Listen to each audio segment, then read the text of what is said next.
Alhamdulillah, syukur pada Allah Subhanahu wa taala.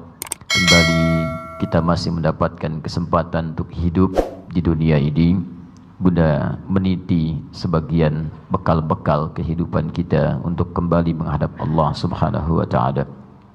Semoga kehidupan kita di hari ini senantiasa mendapat bimbingan taufik dari Allah Subhanahu wa taala, sehingga dengan itu bisa lebih baik dibandingkan hari-hari sebelumnya.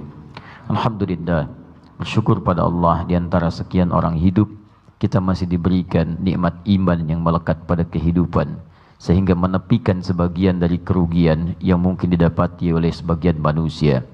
Wal 'asr innal insana lafi khusr. Sungguh demi waktu yang kami anugerahkan pada setiap manusia dalam kesempatan hidupnya, sungguh sebagian manusia berpotensi mengalami kerugian. Illal ladzina amanu, kecuali yang dalam waktunya itu dia lalui dengan nilai-nilai keimanan. Alhamdulillah, kita mendapatkan bagian dari nikmat itu. Alhamdulillah, bersyukur kepada Allah Subhanahu wa taala, di antara sekian nikmat iman yang didapatkan oleh manusia, kita yang dapat kemudian mengaktualisasikan nilai iman itu dengan mengerjakan amal saleh.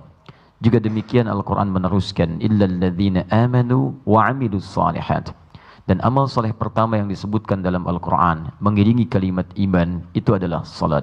Quran surah kedua Al-Baqarah ayat yang ketiga, alladzina yu'minuna bil ghaib wa yuqimunas shalah.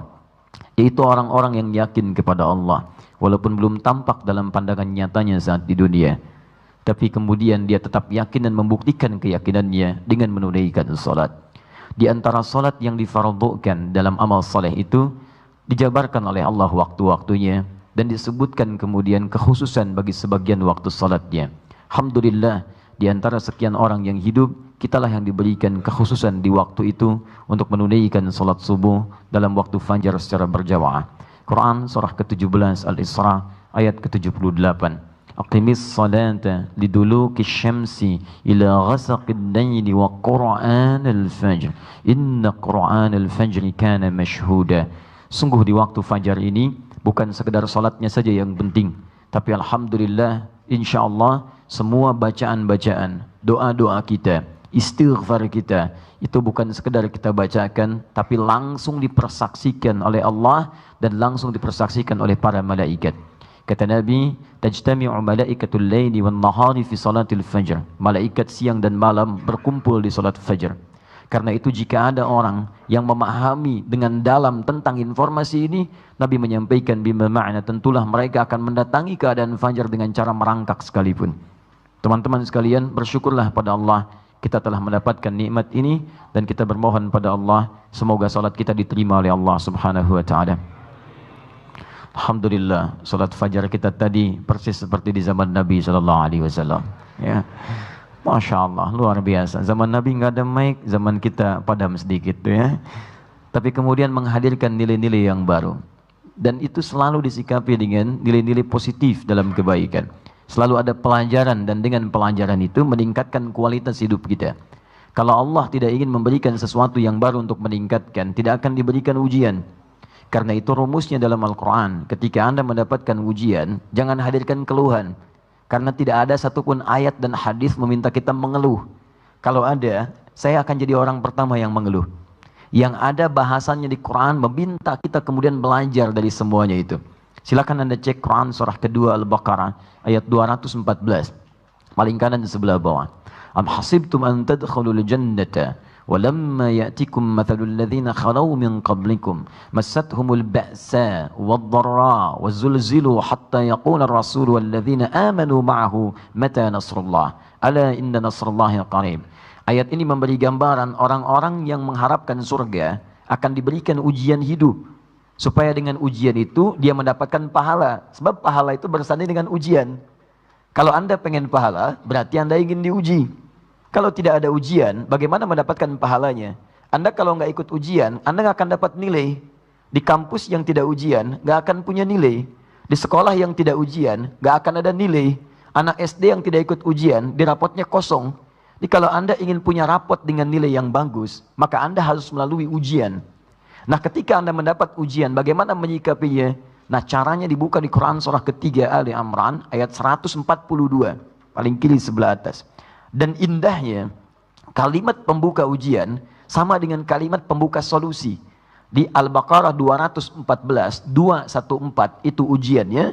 Ali Imran 142, duanya pindahkan ke belakang, itu solusinya. Pembuka ayatnya sama. Am hasibtum an tadkhulul jannata. Apa Anda duga begitu mudah untuk memasuki surga? Perhatikan di Ali Imran. Walamma ya'lamillahu alladhina jahadu minkum wa ya'lamas sabirin. Sementara Allah ingin Anda membuktikan keseriusan dalam berjuang mengatasi ujian itu. Perjuangannya disebut dengan jahadu, berasal dari kata juhdun, sesuatu yang mengandung keseriusan. Dibagi pada 3 bagian. Ijtihad, keseriusan dalam merencanakan. Jihad, keseriusan dalam mempraktekkan apa yang direncanakan. Mujahadah, keseriusan dalam mengatasi gejolak-gejolak jiwa yang naik turun. Kadang semangat, kadang turun. Ketika itu mulai dipraktekkan. Wa ya'lamas sabirin, dan sabar dalam menjalaninya. Jadi kalau Anda mengalami satu ujian, pertama, rencanakan bagaimana cara mengatasi itu ketika terjadi di kemudian hari. Lihat. Atau Anda pelajari kemungkinan begini. Jihad, setelah Anda tahu, Anda praktekkan. Kita ambil contoh tadi. Pertengahan sholat misalnya listrik padam. Anda pelajari. Kenapa begini. Begitu selesai misalnya, berarti ke depan, nanti seperti ini situasinya. Kalau ambil kaidah fikihnya boleh, namanya fikih aulawiyah. Setelah fikih ikhtilaf kita akan ambil fikih aulawiyah. Yang prioritas. Misal begitu padam, sebagian panitia boleh membatalkan salatnya. Baik, kemudian dia betulkan dulu. Karena maslahatnya lebih tinggi di situ, itu aulawiyah namanya. Begitu nyala kembali, dia bisa bergabung kembali dalam safnya. Dan meneruskan salatnya, mengikuti berjamaahnya. Dan di situ pahalanya berganda. Pahalanya berganda. Apa gandanya? Ganda dalam salat yang mendapatkan pahala, dan ganda dalam memfasilitasi kemuliaan. Begitu dia fasilitasi kebaikan, lihat hadisnya berlaku. Man dalla ala khairin falahu ajruhu mithla ajri fa'ili min ghairi an yankusa min ajrihi syai'. Siapa yang menunjukkan, memberikan fasilitas kebaikan pada suatu kemuliaan, maka dia mendapatkan pahala yang sama dengan yang mengerjakan tanpa dikurangi sedikit pun. Masya Allah, begitu nyala kembali, suaranya terdengar kembali. Begitu suara terdengar, setiap ayat, setiap huruf, setiap kalimat yang disampaikan oleh imam, pahalanya ada bagi yang nyalain listriknya. Bisa kebayang nggak? Jadi teman-teman sekalian, kadang di situ Allah memberikan peluang-peluang kemuliaan. Tapi jangan dilakukan lagi bulan depan, berarti matiin dulu nanti pahala nyala lagi. Tidak, itu cara yang berbeda ya. Jadi insya Allah Allah berikan kemuliaan untuk kita semua. Hadis Ibnu Majah nomor hadis 925. Setelah selesai salat, Nabi berzikir, di antara zikirnya dalam bentuk doa. Kemudian beliau bermohon, Allahumma inni as'aluka ilman nafi'a wa rizqan thayyiba wa amalan mutaqabbala. Baik, kita coba lanjutkan kembali pembahasan kita, dan mari kita fokus pada sisi bahasannya. Dan pemirsa, dimanapun Anda berada, seperti kita mengetahui bersama bahwa kali ini pembahasan yang akan diangkat dalam kajian fikih ikhtilaf tentang hukum foto dan gambar. Untuk itu saya ingin ingatkan kembali tentang kaidah fikih ikhtilaf yang menjadi inti pembahasan kita. Ingat baik-baik, metode kita dalam membahas ini kita coba sekomprehensif mungkin, semenyeluruh mungkin dalam bahasan, dengan kaidah-kaidah membahas dari mulai akar masalah, kemudian dari situ masuk kepada inti persoalan, menghadirkan solusi lewat dalil. Dalil kemudian diperbandingkan satu dengan yang lainnya berdasarkan pernyataan para ulama. Setelah itu diambil perbandingannya, muqaranahnya dengan menghadirkan tarjih, mana yang paling kuat. Setelah itu kita hadirkan pilihan kepada para jamaah sekalian untuk memilih sekiranya mana yang paling memudahkan untuk diamalkan. Itu penting sebagai manhaj kita supaya diketahui turunan-turunan dari pembahasan kita. Jadi kita tidak akan menampilkan pendapat ini saja, tidak. Semua kita buka, dan dengan pembukaan itu mana tarjihnya sehingga mudah untuk memilihnya. Itu satu. Yang kedua, ingat betul, hasil dari pembahasan fikih ikhtilaf adalah menghasilkan kualitas amalan yang sifatnya satu, bisa dilakukan dengan penuh keyakinan karena mendapati informasi dan argumentasi dalil yang dipandang kuat untuk dilaksanakan. Pernah kita bahas beberapa masalah, begitu masalah itu tuntas, bukan untuk diperdebatkan, karena fikih ikhtilaf menghilangkan khilaf. Jadi jangan sampai Anda belajar fikih ikhtilaf, jadi menggunakan itu sebagai amunisi untuk pandai berdebat. Saya tidak mengajarkan itu, ingat baik-baik. Jadi hasil fikih ikhtilaf adalah melahirkan informasi yang kuat dengan argumentasi yang kuat dari dalil-dalil yang valid yang Anda gunakan untuk beramal dan share dengan orang lain dalam kebaikan. Jadi kalau ada yang belajar dengan kami fikih ikhtilaf hanya menjadikan amunisi untuk pandai mendebat orang lain, saya bersaksi pada Allah saya tidak pernah mengajarkannya. Baik, untuk itu teman-teman sekalian, penting bagi kita untuk bersikap dan meluaskan wawasan sehingga bersikap lebih mulia. Dan jangan cepat merespon sesuatu sebelum kita kumpulkan informasinya secara menyeluruh. Saya berikan pelajaran yang sangat penting. Dulu awal-awal saya ke Indonesia, saya pernah disoal. Oh ini bukan dai Salafi, ini dai Muhammadiyah. Lalu bertanya orang apa bedanya Salafi dengan Muhammadiyah dengan ormas yang lain. Saya jelaskan, kalau Salafi itu manhaj. Manhaj, siapapun mengikuti, semua orang Islam mengikuti manhaj itu. Yang mengarah kepada Rasulullah SAW dengan jalur yang disebutkan oleh hadis. Sedangkan ormas itu perangkat yang bisa digunakan untuk mewujudkan apa yang diharapkan. Ada ormas A, ormas B, ormas C. Yang dengan perangkat ini menuju pada satu tujuan yang sama. Tidak diterima definisi saya. Sebagian orang menolak. Tapi masa terus berganti dan Allah menanamkan ujian yang berbeda. Begitu guru-gurunya kemudian berkumpul masuk ke dalam ormas, tidak bisa bicara lagi. Karena itu bertakwalah kepada Allah. Jangan menyoal siapapun tanpa pengetahuan yang baik. Dan inilah inti pelajaran kita. Jelas di sini? Baik. Bismillahirrahmanirrahim. Kita mulai pembahasan kita. Saya akan coba urutkan dulu struktur pembahasan dia. Supaya saat kita bisa menyimpulkan di akhir kesimpulan berdasarkan keterangan para ulama, kesimpulan kita sudah maksimal untuk didapatkan. InsyaAllah hari ini saya juga bawakan kitab. Dan setiap pertemuan saya akan bawakan kitab untuk mengenalkan satu-satu apa yang kiranya referensi terbaik yang bisa jadi patokan bacaan kita. Yang saya bawa insya Allah sebagian besarnya adalah hal yang sangat simpel untuk dipahami, tapi dalilnya cukup kuat dan terstruktur pembahasannya. Ya insya Allah ini saya bawakan salah satu kitabnya Rawa'i'ul Bayan fi Tafsiri Ayatil Ahkam. Disingkat Tafsir Ayat Ahkam. Karangan Syekh Muhammad Ali As-Sabuni. Ya ini Masya Allah seorang yang sangat mulia, seorang yang penuh dengan ilmu dan insya Allah bukunya sangat bermanfaat untuk kita. Ini saya bawakan aslinya masih berbahasa Arab, tapi ada terjemahan dalam bahasa Indonesia. Baik, saya urutkan dulu. Ada yang belum dituliskan di sini dalam struktur awalnya. Mengapa kemudian ada hukum-hukum ramai dibincangkan tentang foto dan turunan-turunannya. Saya tuliskan dulu kisahnya supaya Anda paham struktur pembahasannya. Satu, kita ambil di Quran dulu. Quran, ini asal mulanya. Surah ke-71, surah Nuh.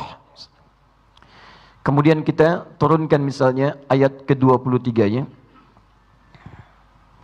Setelah itu, kita sambungkan dengan cepat, teman-teman sekalian, ke bawah lagi. Kita ambil turunannya Quran surah Saba surah 34 ayat 13. Kemudian kita langsung saja ke zaman Nabi SAW. Turunkan sini. Ambil Quran surah 53 An-Najm ayat 19 sampai dengan ayat 20. Ini akan jadi awal perbincangan bahasan kita.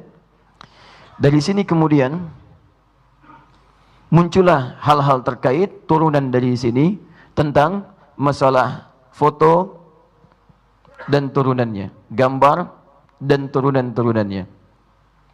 Turunan itu bisa mengarah kepada patung misalnya dan seterusnya. Atau asalnya bisa dari sini, bisa turun ke sini. Dari sini nanti kita akan turunkan hadis-hadis Nabi SAW dan kita akan bacakan pada sebagian turunan dalil yang disebutkan oleh ulama kita pada pembahasan yang dimaksudkan. Baru nanti di akhir kita simpulkan hukumnya. Baik, karena waktu kita terbatas, kita mulai bahasan kita. Bismillahirrahmanirrahim. Saat Allah Subhanahu wa taala menurunkan Nabi Adam dan istri beliau untuk memulai awal tugas sebagai khalifah. Karena ketika Adam diciptakan alaihissalam pun demikian dengan istrinya yang akan berketurunan, tegas dijelaskan fungsi hidupnya itu bukan di langit tapi di bumi. Quran surah kedua Al-Baqarah ayat yang ke-30 paling kiri sebelah atas. Wa idh qala rabbuka lil malaikati inni ja'ilun fil ardi. Saya akan menjadikan, memberi tugas di bumi, bukan di langit, bukan fis sama. Ingat ya, inni ja'il. Ja'il itu menjadikan sesuatu, memberikan fungsi pada sesuatu. Kalau mencipta, sebelum tidak ada, jadi ada. Itu khalaqa namanya. Khalaqa, yang menciptakannya disebut khaliq. Saya tuliskan. Khaliq. Jadi ketika Allah menciptakan Nabi Adam alaihissalam, dari tidak ada menjadi ada, Allah menyebut dirinya dengan khaliq. Quran surah ke-15 ayat ke-28. Wa idh qala rabbuka lil malaikati inni khaliqun bashar. Saya akan mencipta satu makhluk baru yang bukan malaikat, bukan jin, khaliq. Ketika sudah jadi, kan semua ciptaan Allah harus selalu ada fungsinya. Harus selalu ada manfaat dan maknanya. Mustahil ada ciptaan Allah tidak ada faidahnya, itu mustahil. Apapun itu mesti ada, sekalipun cuma nyamuk. Quran surah kedua Al-Baqarah ayat ke-26. Selalu akan ada fungsinya. Nah, untuk itulah kemudian Allah memperkenalkan fungsi kehidupan makhluk baru ini. Kenapa dia diciptakan? Maka saking tingginya fungsi kehidupan ini, diperkenalkanlah kemudian kepada malaikat dan jin pada saat itu. Jin diciptakan duluan sebelum manusia. Quran surah 15 ayat ke-27. Wal janna khalaqnahum min qablu min naris samum. Jin diciptakan sebelum manusia, bahannya dari api yang bergejolak menyambar-nyambar. Ketika diperkenalkan untuk memberikan fungsinya, dirubah kalimatnya dari khaliq, sang pencipta. Jadi kalau kita menyebut Allah khaliq, Allah menyebut dirinya sendiri yang khaliq, sang pencipta, dari tidak ada jadi ada. Ketika ingin diberikan fungsi, rubah kalimatnya dari ja'ala yaj'alu, ja'il. Ja'il. Ini khalaqa, ini ja'ala. Memberikan fungsi pada sesuatu yang telah tercipta. Ya, contoh. Ini apa? Spidol. Baik. Apa fungsi spidol? Oh, belum tentu. Misalnya saya akan gunakan spesial subuh ini untuk mengingatkan yang ngantuk. Nah, misal itu kan. Nah, itu saya katakan ana ja'ilur qalam ramyan lin nu'as. Saya akan gunakan fungsi spidol khusus yang ini itu untuk mengingatkan yang ngantuk. Maka ketika Allah perkenalkan fungsi Adam saat diciptakan, menggunakan yang ini bukan yang ini.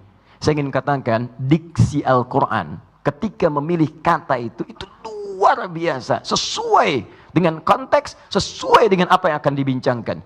Ini bukan bahasa manusia. Kalau bukan firman Allah, mustahil menemukan yang seperti ini. Maka pertama, ini ja'ilun fil ardi, tugasnya di bumi. Ardi khalifah, sebagai khalifah, pemakmur bumi, mengarahkan semua fungsi kehidupan sesuai dengan ridha Allah. Baik, singkatnya Adam Hawa turun. Quran surah kedua ayat 38. Saya urutkan terus dengan surat-suratnya. Qulna ihbitu minha jami'a, ayat turun semua ke bumi. Adam Hawa turun. Persoalannya iblis juga ikut turun. Baik, tapi itu kita simpan belakangan karena bukan konteks pembahasan kita. Setelah kemudian dua-duanya turun ke muka bumi, bersua kembali, membangun hubungan rumah tangga. Quran surah keempat ayat yang pertama. An-Nisa, ya ayyuhan nasu ya ayyuhan nasu taqu rabbakumul ladzi khalaqakum min nafsin wahidah, Adam, wa khalaqa minha zawjaha, Hawa, wa batha minhuma rijalan katsiran wa nisa. Dari Adam dan Hawa melahirkan keturunan-keturunan. Ada laki-laki, ada perempuan. Nah, keturunan Adam dan Hawa ini menyebar. Fokus. Adam, Hawa, kemudian membentuk keluarga, lahir keturunan, laki-laki perempuan, lahir laki-laki perempuan, lahir laki-laki perempuan, membentuklah kemudian komunitas-komunitas. Dalam bahasa Arab kalau terbentuk komunitas, jadi masyarakat, itu disebut dengan syu'ab. Sya'bun jamaknya syu'abun. Syu'ab. Atau bisa dijamakkan dalam bentuk lebih banyak, syu'ubun. Syu'ab. Syu'ab Indonesia. Ya, misal masyarakat Indonesia, syu'ub lebih banyak lagi. Bahkan Masya Allah, ketika mulai menyebar, beda-beda penyebarannya. Adam misalnya dengan Hawa, misal saja, tinggal di satu tempat A. Begitu keturunannya mulai banyak, ada yang menyebar kanan, kiri, menyebar jauh. Sehingga terbentuk kabilah-kabilah berbeda. Jadi suku A, suku B, suku C. Kabilah mulai ada suku. Dijamakkan jadi qabail. Turunlah Quran surah ke-49 ayat ke-13. Ya ayyuhan nasu inna khalaqnakum min dzakarin wa untha. Hei kalian yang telah menyebar banyak kemana-mana itu, sekalipun penyebaran kalian banyak bertebaran, sukunya mulai banyak, tapi kalian mesti ingat, kalian tetap manusia yang punya dua tipe. Ada laki-laki, ada perempuan. Wa ja'alnakum syu'uban wa qabaila. dan kami jadikan kalian memiliki variasi kehidupan. Bumi itu luas, jangan cuma di sini, silahkan menyebar, menyebar, menyebar. Lita'arafu, dengan penyebaran itu kalian akan saling mengenal satu dengan yang lainnya. Inna akramakum indallahi atqakum. Tapi ingat ya, dimanapun kalian menyebar, jaga peningkatan takwa kalian di hadapan Allah Subhanahu wa Ta'ala. Karena yang paling mulia di hadapan Allah itu bukan yang paling banyak hartanya. Kalian menyebar untuk cari harta, kalau sudah jadi kaya jangan bangga dulu. Kalau kekayaan itu tidak membuat Anda bertakwa, maka Anda tidak ada nilainya di hadapan Allah Subhanahu wa Ta'ala. Kalau Anda merantau mencari kedudukan, jangan bangga ketika kedudukan itu tinggi. Sebab kalau ketinggian itu belum mampu mendekatkan diri Anda dengan Allah, ketinggian itu tidak ada nilainya di hadapan Allah Subhanahu wa Ta'ala.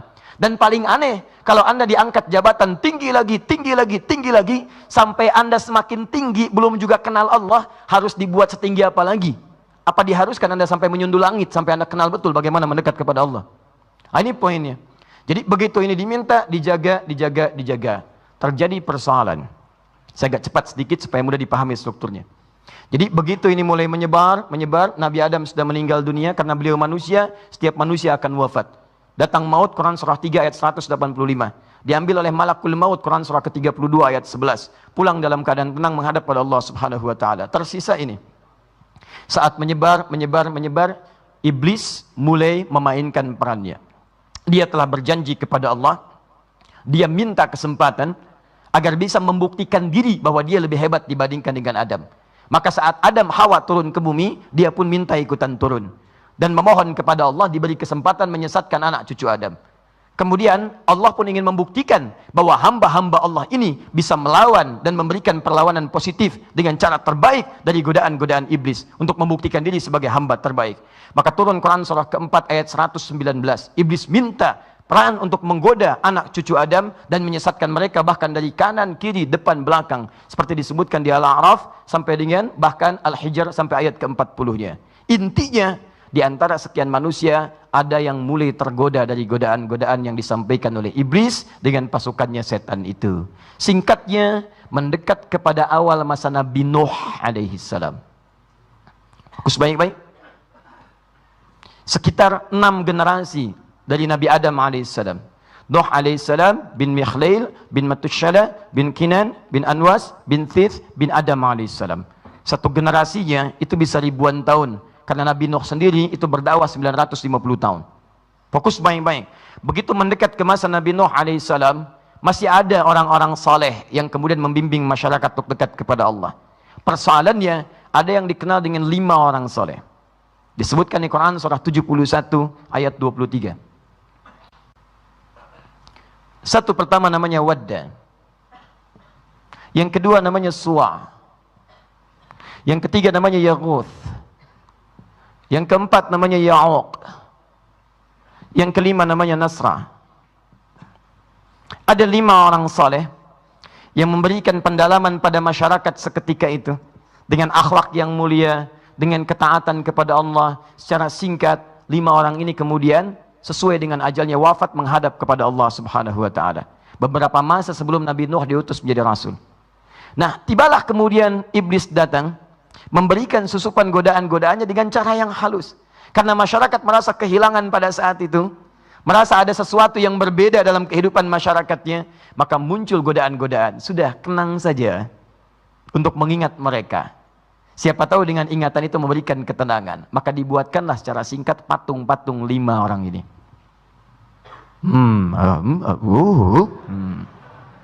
Ini yang salah. Fokus. Awalnya bikin patung, 1, 2, 3, 4, 5. Setelah dibuat, jadi keseluruhannya, awalnya cuma lihat aja. Lihat, kenangan. Besok-besok kok mirip ya? Besok-besok jalan, kok kayak ada yang perhatikan ya? Apakah ini fiksi atau fiktif? Lihat, misal kalau dalam bahasa kita sekarang. Jalan gitu. Lama-lama, kayak ada kekuatan tersendiri. Begitu melihat, ada getaran dalam jiwa. Begitu melihat lagi, kalau saya datang ke situ, kayaknya kok membantu kekuatan. Iblis mulai bermain di situ. Maka jadilah kemudian mereka perlakukan lebih daripada biasanya. Mulai datang ke situ. Mulai jadikan wasilah untuk meminta. Lama-lama mintanya ke situ. Mulai kemudian ngasih beberapa hal. Mulai dari makanan. Mulai dari kemudian buah-buahan. Disimpan. Kok bisa kami nyimpan malam? Besok-besoknya paginya hilang. Dia tidak tahu kalau ada orang lain lapar kemudian mengambilnya. Misal, kan? Tapi apa yang terjadi? Dijadikanlah kemudian 5 orang ini, 5 tokoh ini yang telah kemudian dijadikan sebagai patung ya untuk monumen mengenang pada awalnya, jadilah kemudian bahan sesembahan. Sesuatu yang disembah disebut dengan ilahun, jamaknya disebut dengan alihatun. Dipertuhankanlah 5 patung ini, bahkan dianggap sebagai Tuhan. Alihah jamaknya. Ketika mulai menyimpang, lihat kasih sayang Allah kepada setiap hambanya. Allah tidak menginginkan setiap hamba yang lahir suci pulang dalam keadaan kotor. Ketika lahir suci, fitrah. Kata Nabi, kullu mauludin yuladu 'alal fitrah. Di antara makna fitrah, Quran surah ke-30, ayat ke-30. Di antara makna fitrah adalah memiliki nilai kedekatan dengan Islam, menuju Allah Subhanahu wa taala. Fa'aqim wajhaka lid-dini hanifa. Tegakkan dirimu untuk memenuhi ketentuan ad-din dengan cara yang benar. Fitratallahi allati fataran nasa 'alaiha. Dan menegakkan nilai agama itu fitrah kehidupan bagi seluruh manusia sejak dia dilahirkan. Makanya setiap manusia ada kecenderungan untuk mendekat kepada Rabbnya. Apa yang disebut dengan ad-din? Quran surah ketiga ayat 19. Inna dina indallahil Islam. Itu Islam. Apa yang disebut dengan Islam? Hadis riwayat Muslim, nomor hadis yang ke-8. Ketika Nabi ditanya oleh malaikat tentang Islam untuk memberikan gambaran pada umatnya, mal Islam an tashhada anna ilaha illallah wa anna Muhammadar Rasulullah. Engkau bersaksi menuhankan Allah satu-satunya Tuhan yang layak disembah, tidak ada yang lainnya. Jadi la ilaha illallah itu fitrah manusia. Bahkan sejak dalam kandungan 4 bulan sudah terjadi dialog untuk menetapkan fitrah itu. Quran surah ke-7 ayat 172. Wa idz akhadha rabbuka min bani adama min zuhurihim dzurriyyatahum wa asyhadahum ala anfusihim alastu bi rabbikum qalu bala syahidna. Syahidna, kami bersyahadat. Asyhadu an la ilaha illallah. Dalam kandungan syahidna. Makanya ketika lahir fitrah dan sifat kasih sayang Allah yang dalam, lebih dari semua jenis kasih sayang yang terdapat di seluruh semesta ini. Allah tidak menginginkan seorang hamba lahir fitrah suci kembali dalam keadaan kotor. Karena itulah ditugaskan dari kalangan makhluk manusia ini seseorang yang ditunjuk langsung oleh Allah Subhanahu wa taala, dipilih dengan kriteria tertentu untuk mengingatkan, mendidik, mengembalikan dan membimbing manusia yang mulai menyimpang sehingga kembali kepada fitrahnya. Baik. Ketika diberikan risalah, tugas, risalah, message. Nah, orang yang diberi risalah disebut dengan Rasul. Kemudian dipilih untuk diberi tugas disebut dengan istofa namanya. Istofa yastofi. Kalau dipilih biasa disebut dengan ikhtara. Ikhtara orangnya mukhtar. Mukhtar orang yang terpilih. Terpilih apa? Terpilih secara umum.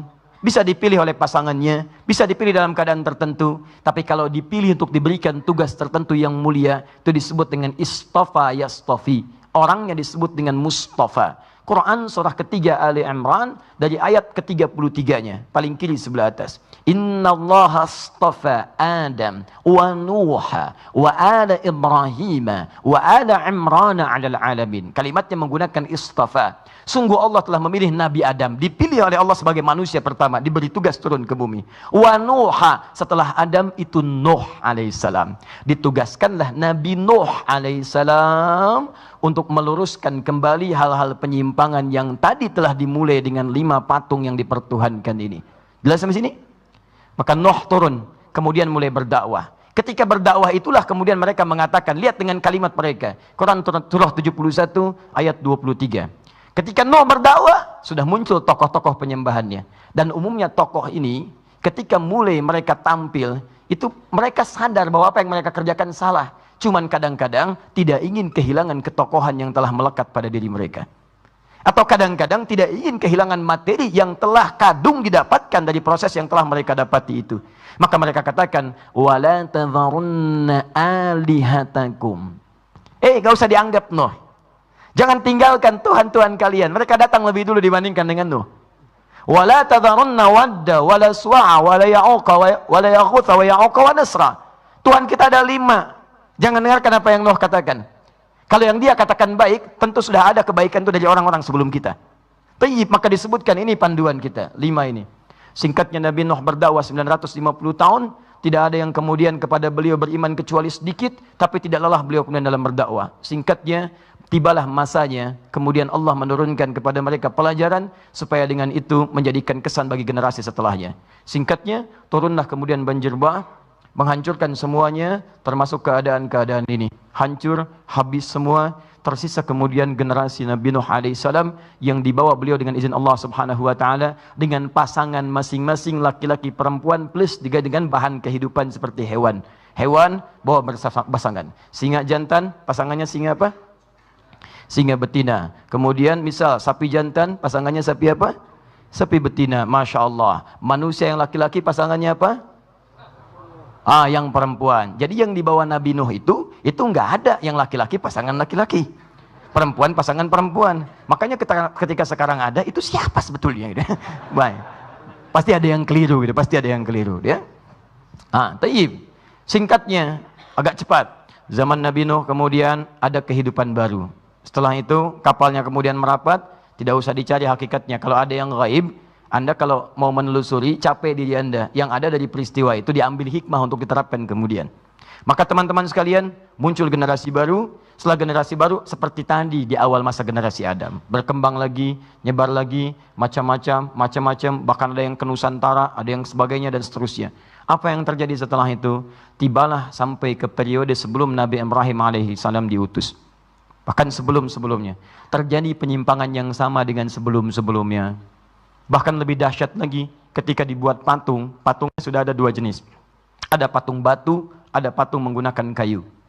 Patung batu disebut dengan wathnun. Wathanun.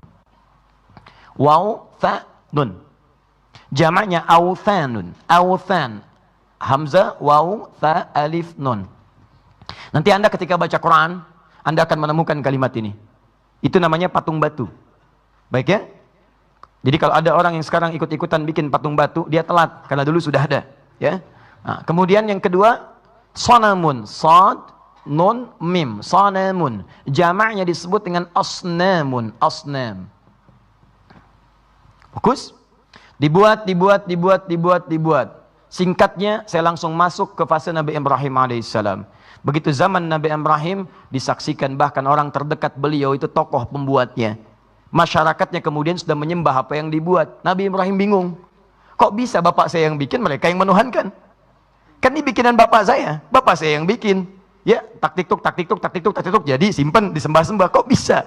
Bapak saya yang bikin dengan tangannya, yang dibikin gak bisa ngapa-ngapain, bahkan bapak saya yang buatnya, bicara tidak bisa, makan tidak bisa, ditanya tidak menjawab, dipukul tidak membalas. Apa yang aneh? Akhirnya beliau kemudian memberikan pelajaran kepada masyarakatnya. Begitu mereka meninggalkan tempat ibadahnya, datang kemudian ke situ. Kisahnya banyak dalam Al-Quran, tersebar luas. Silahkan Anda kemudian pelajari kembali. Ada di surat Maryam, ada di Al-Anbiya dan seterusnya. Teman-teman datang bawa kapak sebelum jadi minyak angin. Ya. Kemudian, di bawah itu dihancurkan kemudian. Yang kecil-kecilnya, tok, habis. Sisakan yang besarnya. Dikaitkan kemudian kapaknya pada leher yang besarnya. Begitu datang semuanya, mulai murka kemudian rajanya. Siapa yang berbuat pada yang seperti ini? Mereka mengatakan, innahu fatan yuqalu Ibrahim. Barangkali ada pemuda yang selalu sinis dengan kita, namanya Ibrahim. Begitu Ibrahim dipanggil, inilah pelajaran terbesar yang diberikan oleh beliau. Begitu ditanya, apakah kamu yang menghancurkan patung ini Ibrahim? Kata Ibrahim, tanyakan aja pada yang gede, kan dia yang ada kalungan kapaknya. Mereka berkata, bagaimana dia bisa menjawab? Bicara aja nggak bisa. Ibrahim membalikan, lantas kalian ini gimana? Bicara aja nggak bisa, kok dijadikan Tuhan? Dia nggak bisa memberi manfaat, tidak bisa mendatangkan madarat, dan kalian membuatnya. Kenapa kalian harus pertuhankan? Di situ cara berpikir yang sangat logis. Kadang-kadang Al-Quran mengajak kita berpikir dengan dalam. Jadi kalau Anda ingin menyikapi sesuatu, Anda bisa bandingkan dengan cara analogi berpikir yang sehat. Ini gambaran dari Quran. Ada orang-orang yang sering menghadirkan logika yang kadang-kadang bisa dibantah dengan logika yang lainnya. Jelas ya? Nah itu bisa memahamkan.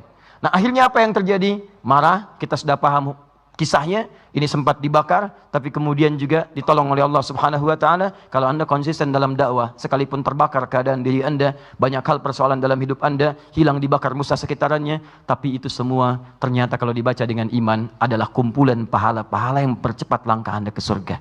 Jika air mata Anda banyak mengalir, untuk menangisi satu ujian dalam kehidupan, biarkan dia terus mengalir sampai kering. Sehingga satu saat ketika Anda mendapatkan ujian lagi, tidak ada air mata lagi yang mengalir karena Anda sudah siap menghadapinya. bikin status.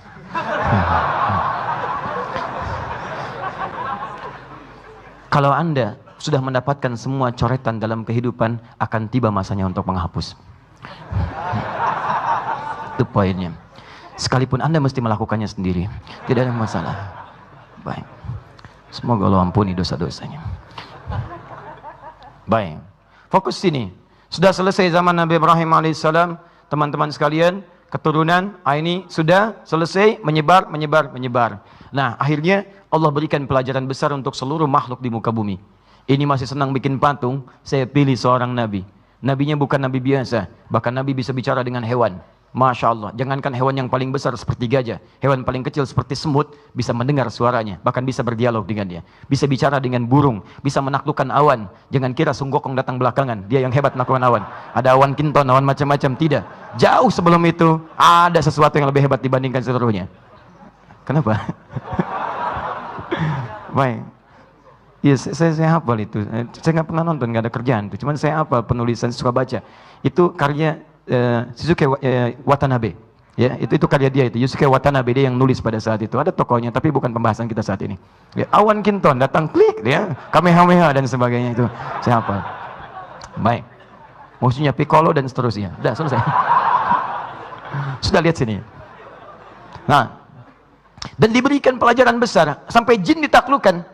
Dan jin-jin itu diperintahkan oleh Sulaiman, ya alaihissalam namanya. Nabi Sulaiman memerintahkan semua kalangan-kalangan, baik jin macam-macam dan sebagainya, untuk berkutik, bertekuk lutut dengan izin Allah Subhanahu wa taala. Maka mereka diperintahkan diantaranya untuk membuat sebuah ornamen-ornamen di istananya, dan Nabi Sulaiman memberi pelajaran, ini bukan Tuhan, ini bukan Tuhan, ini bukan Tuhan, rendahkan di hadapan beliau. Apa yang dimintakan untuk dibuat? Ya'maluna ma yasha' bin mahariba wa tamathila wa jifan. Nah, Quran surah 34 ayat 13. Di poinnya. Ya'maluna ma yasha'. Mereka diperintahkan para jin dan seterusnya untuk melakukan, membuat apa yang diinginkan. Semua yang dikehendaki oleh Sulaiman dengan izin Allah Subhanahu wa taala dibuat oleh mereka. Apa diantaranya? Min mahariba, mihrab-mihrab. Masya Allah, ornamen-ornamen terindah dibuat dan seterusnya. Watamathila, dan patung-patung. Di zaman Nabi Sulaiman, perhatikan turunan struktur dari pembahasannya. Patung-patung di zaman Nabi Sulaiman dibuat pada saat itu oleh para jin dan seterusnya. Tapi diperkenankan oleh Allah itu jadi. Apa yang ingin ditunjukkan? Untuk direndahkan. Ini bukan Tuhan, ini bukan Tuhan, ini bukan Tuhan. Saya jadikan ornamen yang diam, yang tidak ada nilainya sama sekali. Untuk memberikan pelajaran pada seluruh umat pada saat itu, tidak ada yang layak dipertuhankan kecuali Allah Subhanahu wa taala. Paham ya? Ada tafsir yang kedua dari sini, bahwa yang dibuat oleh Nabi Sulaiman diperintahkan bukan patung dalam bentuk orang-orang atau benda-benda yang memiliki roh di situ. Ada yang menyebutkan alam dan sebagainya. Tapi ini pun ada yang menguatkan pada pendapat yang pertama, bahwa ini patung-patung dalam jenis-jenis yang sudah dikenal, tapi direndahkan pada saat itu untuk merendahkan semua keyakinan yang ada bahwa cuma Allah yang harus diesakan. Nih, nggak bisa bicara nih. Nih, cuma diam aja nih. Lebih bahkan, maaf, lebih kurang daripada hewan. Hewan bisa bicara, saya ajak ngobrol, semut jawab.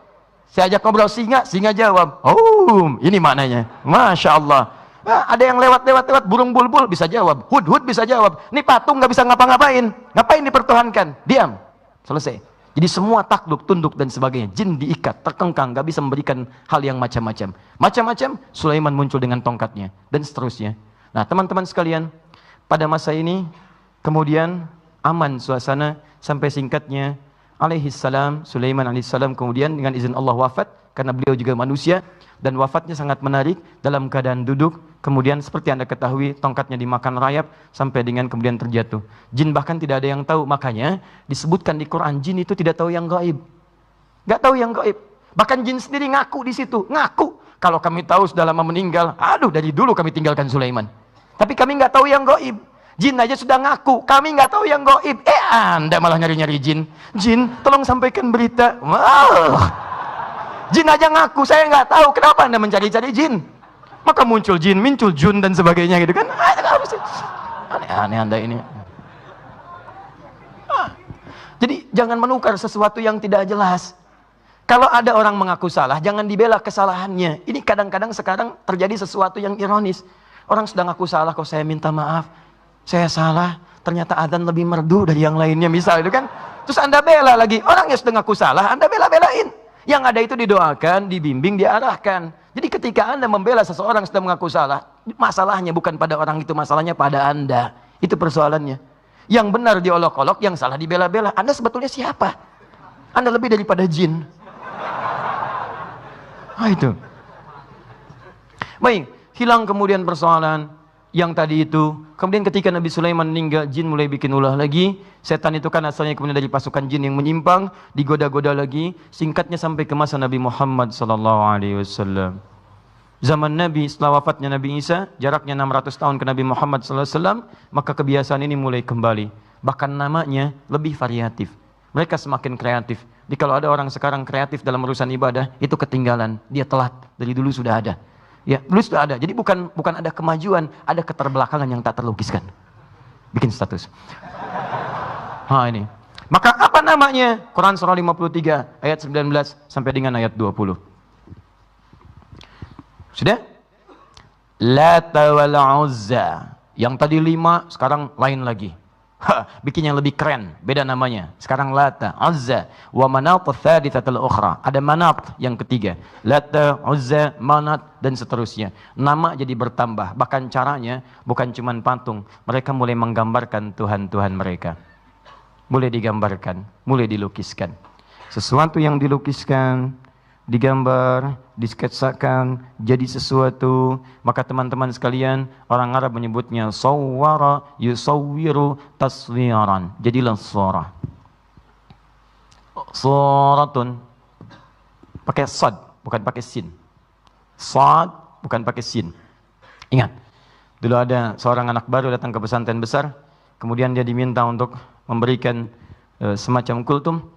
Dia katakan, "Utlubul ilma walau bisin." Sin, kan? Kata seniornya, laisa bisin, bisad. Nah, utlubul ilma walau bisin, la bisad. Oh, utlubul ilma walau bisad. Baik. Paham enggak?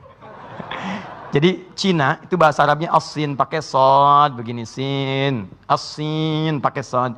Dia menyebut pakai sin kecil. Utlubul ilma walau bisin pakai sin begini. Kata seniornya jangan pakai sin, pakai sod. Utlubul ilma walau bisin, bukan bisin. Si anak gak paham, dia katakan utlubul ilma walau bisod. Baik, ambil ke sini teman-teman sekalian. Surah dibuat sketsa gambar. Jadi sejak masa Nabi Muhammad SAW di awal masa itu mereka sudah membuat gambar-gambar, lukisan-lukisan tentang Tuhannya. Paham? Kemudian setelah itu ada bentuk yang kedua. Setelah tidak puas dengan dilukis, diterjemahkan, dibuat langsung. Sketsa jadi, dibikin kemudian bentuknya menjadi patung-patung. Di patung ada, lukisan juga ada. Di lukisan gambar itu turunan asalnya dari patung-patung yang dibuat, dikembangkan, kemudian jadi terbalik. Sketsa dibuat jadi patung dan seterusnya. Bahkan kemudian menyebar. Dari rahib-rahib dibikin lagi gambarnya. Dari gambar-gambar orang dikembangkan lagi. Dan pada saat itulah ketika menggambar itu merasa bahwa ada kemiripan di situ. Rasanya dengan gambar ini sesuai dengan aslinya. Rasanya dengan gambar ini ada aura tersendiri. Kalau saya melihat dari gambaran ini ada kekuatan besar melekat pada jiwa. Diutusnya Nabi Muhammad SAW dalam usia 40 tahunnya. Dihadapkan pada realitas yang demikian. Dan sangat sulit mengakar ketika akan diluruskan. Sampai 13 tahun di Mekah, belum mempan juga. Persis sama seperti tulisan ini, ketika akan dihapuskan, sulitnya luar biasa. Ya, butuh partner untuk membantu itu. Sampai Nabi SAW juga mengajak partner-partner tertentu. Ya, ada Abu Bakar As-Siddiq dan yang lainnya untuk merespon kemudian ajakan Nabi hijrah ke Madinah.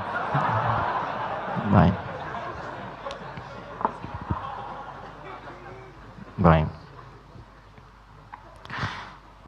Teman-teman sekalian, banyak terjadi ketika hijrah ke Madinah, dicarikan kendaraan yang sesuai. Tapi kendaraan ini bisa dilalui dengan tapak-tapak yang bagus, ada bimbingan, luas, tidak ada kemacetan, tidak ada gangguan. Berbeda dengan zaman sekarang. Kadang-kadang kita parkir sesuatu menghalangi orang lewat. Karena itu penting dibacakan informasi ini. Pemilik expander RB4 D1653 4 Romawi di depan pintu masuk Abai. Ya, mohon disesuaikan. Ini expander, Outlander, expander. Oh, sebab tulisannya expander, gitu ya. Baik. Setahu saya tidak begini, ya. Baik, sama dengan orang Sunda katanya F dibaca P, ya. Itu tidak tepat, itu fitnah itu. D1653, ya, kemudian 4 Romawi, mohon disesuaikan. Baik teman-teman sekalian, maka secara singkat Nabi SAW setelah hijrah ke Madinah, kemudian situasi mulai stabil, mulai ada pengikut-pengikut yang mulai memahami dengan baik, menyambut dakwah beliau. Secara singkat, mulailah kemudian Islam mulai mengakar di Madinah, sampai kemudian datanglah ke Mekah kembali untuk menyebarluaskan dengan baik dan terjadi Fathu Mekah. Secara singkat, selesai dakwah dengan mulia. Islam kemudian total berada di Jazirah Arab, bahkan mulai dikirim utusan ke beberapa luar Jazirah Arab untuk mengenal risalah Islam. Kemudian muncullah hal yang pertama dilakukan oleh Nabi. Apa yang pertama kali dilakukan ketika datang ke kota Mekah dalam peristiwa Fathu Mekah? Nabi menghancurkan semua jenis hal yang dipertuhankan, mulai dari kemudian patung-patung, baik di dalam Ka'bah ataupun sekitaran Ka'bah. Dalam Ka'bah ada patung dulu, keluarin patungnya, hancurkan, tahtim, 1, 2, 3, 4, hancurkan semua. Kemudian tulisan-tulisan disobek-sobek, termasuk tulisan-tulisan yang dilekatkan sekitaran Ka'bah yang tidak sesuai dengan kemuliaan-kemuliaan yang menghadap kepada Allah Subhanahu wa taala. Misal, ada yang diganti, ada yang disobek. Yang diganti itu syair-syair. Karena dulu orang jahiliyah punya kebiasaan, mereka kumpul di setiap akhir pekan di pusat-pusat hiburan namanya aswaq, suq Dumatu Jandal, suq Uqad dan sebagainya. Puncaknya di dekat sekitaran Ka'bah. Itu pertandingan paling tinggi di situ kompetisinya. Jabal Qubais yang sekarang jadi Istana Raja. Itu mereka untuk menentukan penyair yang terhebat, pujangga paling bagus, itu akan tanding di situ. Ya, mereka datang, ada Imrul Qais, ya itu Amir Syu'ara, itu pimpinan pujangganya, pangeran pujangganya. Ada Al-Hutai'ah, ada Nabi Adzibiyani. Mereka pada di situ tampil. Imrul Qais dengan andalannya menggunakan rumus tawil, tawilun lahu dunal bukhari fadailu, fa'ulun mafa'ilu, kifa nabki min dzikri habibin wa manzili, bisaqtili wa baina dakhuli fahaumali, dan yang lainnya. Yang paling bagus nanti qasidahnya. Qasidah itu adalah kumpulan dari bait syair yang berjumlah 7 bait. Kalau sudah 7, nanti digabungkan jadi satu, disebut dengan qasidah. Diturunkan semuanya, dituliskan dengan tinta emas. Nah, tulisan tinta emas ini ditempelkan di dinding Ka'bah pada saat itu untuk mengenalkan ini loh yang paling bagus syairnya. Sedangkan rahib yang paling hebat, jimat-jimat yang ditempel, gambar-gambar poster-poster ketuhanannya, yaitu yang patung-patung tadi, plus patung di dalamnya. Nah, tiba masa Islam, dihancurkan patung-patung, syair-syair tadi diganti, tulisannya tetap dengan tinta emas, tapi diganti dengan ayat Al-Quran yang sekarang dikenal dengan kain kiswah Ka'bah. Jelas ya? Maka dihancurkan oleh Nabi, habis semuanya. Cuman masyarakat ada sebagian belum mengetahui apakah yang dilarang ini hanya patung-patung dan lukisan-lukisan ketuhanan saja, atau gambar-gambar yang lainnya kemudian tidak dilarang. Terjadilah beberapa peristiwa, sebagian masih ada yang melukis, tapi bukan patung-patung. Ada yang lukis hewan, ada yang lukis manusia, ada yang macam-macam. Sampai kemudian di antara sekian lukisan itu ada yang jadi gorden bergambar. Nabi berumah tangga dengan Sayyidah Aisyah. Begitu beliau akan menutup gordennya, tiba-tiba Nabi melihat itu. Maka kemudian Nabi SAW meluruskan keadaan itu. Nabi mengatakan dengan kalimat yang nanti kita akan bacakan hadis-hadisnya. Ya Aisyah, kalau dalam bahasa kita, Allah murka dengan keadaan itu. Saya tidak suka dengan demikian. Kalau dalam bahasa kita. Maka Aisyah seketika menyobek-nyobek itu, tapi menariknya, beliau bukan membuangnya. Beliau jadikan sebagai bantalan. Kain bantalan yang direndahkan dengan itu, bisa ditiduri, bisa diduduki, dan sebagainya. Dan Nabi ternyata tidak melarangnya. Nah, dari situ semua kita akan perhatikan ada kalimat Nabi melaknat orang-orang yang masih senang menggambar dan melukis. Ada kondisi tertentu Nabi membiarkan. Disitulah kemudian menjadi ikhtilaf dari kalangan para ulama. Mana yang boleh, mana yang tidak boleh. Termasuk perkembangan sampai dengan foto kekinian. Apakah itu haram, ataukah itu kemudian halal. Itu yang coba kita akan bacakan hadis-hadisnya. Begitu, ciklik. Apa hukumnya tuh? Pengajian haram. Pengajian haram karena ada fotonya misalkan. Apakah seperti itu atau tidak? Baik. Awas, karena ini penting, jangan sampai terjadi.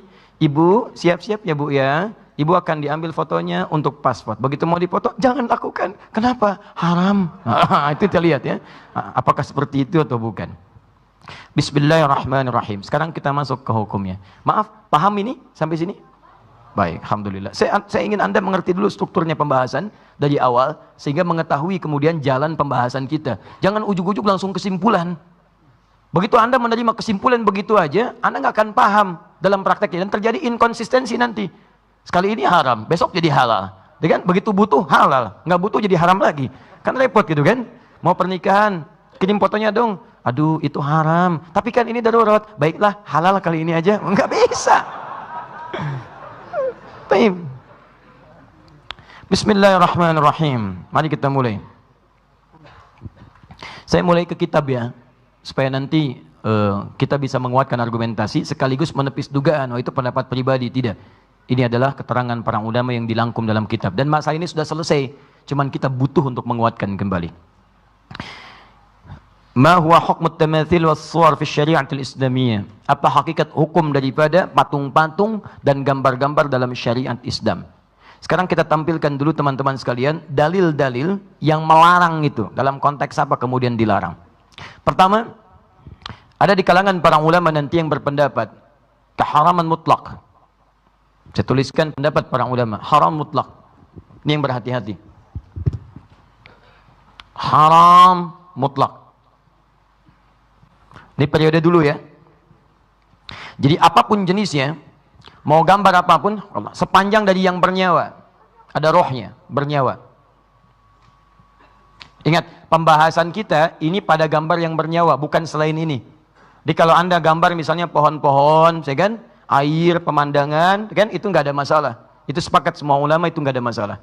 Yang jadi persoalan gambar-gambar dari yang bernyawa, manusia, hewan, ya, dan seterusnya. Nafas dengan ini. Itu pendapat pertama mengatakan haram mutlak. Tayyib.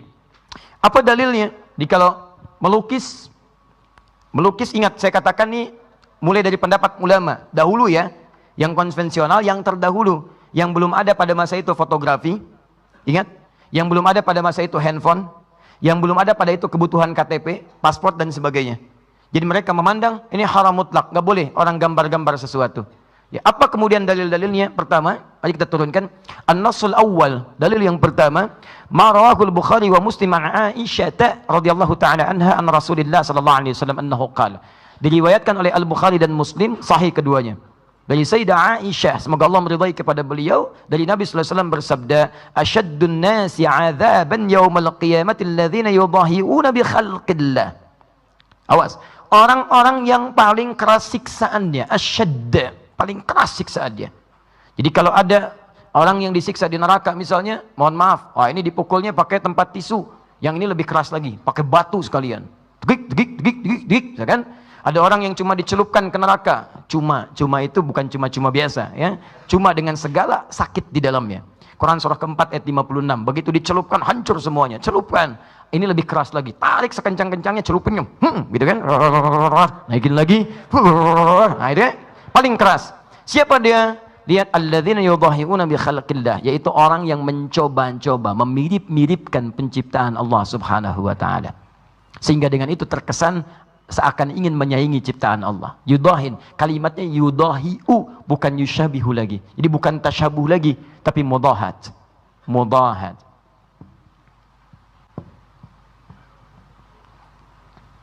Jadi Nabi seakan memberikan gambaran. Kebanyakan orang-orang yang melukis itu, ketika dia mulai melukis, ini ambil pendapat pertama ya.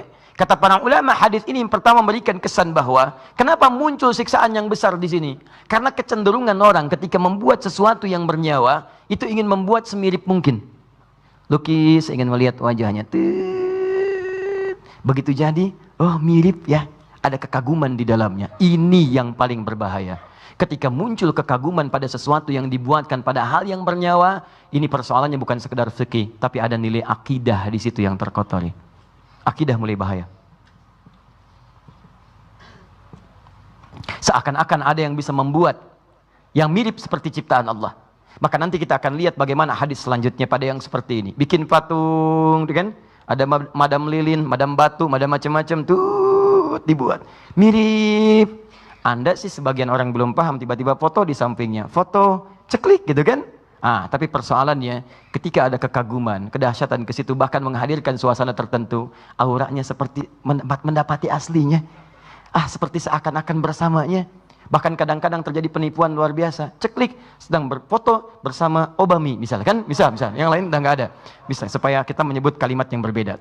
Mirip wajahnya dan dikesankan pada orang lain sedang berada bersamanya. Ya, sudah dosa kuadrat. Dosa kuadrat, dosa pertama bersama sesuatu yang salah, dosa yang kedua mencoba mengelabui orang lain. Paham ya? Baik. Hadirkan sini. Jangan dipotong video saya, awas hati-hati ya. Kita mencari cara yang terbaik. Nah, itu orang seperti itu yang berusaha memirip-miripkan dengan ciptaan Allah Subhanahu wa taala sehingga terkesan ada aura-aura yang berbeda. Ini ilatnya, lihat dampak sebab hukumnya, ilatnya. Kenapa dilarang dengan sangat kuat? Karena dikhawatirkan merusak bukan hanya ke fikih tapi ke akidahnya. Ada sesuatu yang diturunkan, takut merasa ada sesuatu yang aura besar di situ, ada kemiripan. Maka yang seperti ini, lihat hadis selanjutnya. Rawal Bukhari wa Muslim wa ashabus sunan anna Nabi sallallahu alaihi wasallam qala, diriwayatkan tidak main-main, di Al-Bukhari disebutkan, di Muslim disebutkan, di ashabus sunan, sunan, hadis-hadis. Kalau dalam ilmu hadis, sunan itu artinya kitab-kitab yang disusun isinya berdasarkan urutan fikih. Kitab hadis yang disusun berdasarkan urutan fikih. Ya, yang lainnya jami'. Jami' itu kitab hadis yang disusun berdasarkan urutan umum, semua pembahasan. Biasanya babul iman dulu, bab akidah, terusannya ibadah, muamalah dan seterusnya. Tapi kalau sunan, ingat beda antara sunan dalam istilah hadis, sunan dalam istilah usul fikih, sunan dalam istilah fikih, dan sunan dalam istilah sejarah itu beda. Lain. Kalau disebutkan dalam istilah hadis, maksudnya kitab hadis yang disusun berdasar urutan fikih. Seakan-akan ini penulis kitab ini ingin mengatakan, jangankan di kitab hadis urusan akidah, di kitab hadis urusan fikih pun disebutkan celaan pada yang demikian. Nah, apa yang dimaksudkan? Inna ashab hadhihi suwar yu'adzabuna yawmal qiyamati yuqalu lahum ahyu ma khalaqtum. Orang-orang yang membuat seperti ini dimirip-miripkan dengan ciptaan Allah sehingga terkesan orang lain mengaguminya dengan mengatakan mirip ya, bagus ya, seakan-akan ada ya, maka orang ini akan dipanggil di hari kiamat sebelum disiksa, kemudian diberikan oleh Allah penghinaan pada saat itu, dihinakan. Coba berikan nyawa tuh. Ayo berikan nyawa. Kamu pengen jadi saingan saya? Ayo hidupkan, tiupkan roh kepadanya. Maka ketika dia tidak mampu dan memelas, maka dicelupkanlah ke neraka. Nih yang merasa jadi saingan saya. Hancurkan, hancurkan, hancurkan. Begitu hancur, angkat kembali, hancurkan lagi, angkat kembali, hancurkan lagi. Dan dia tidak akan pernah keluar dari siksaannya. Tidak akan pernah keluar. Nah, ini yang pertama.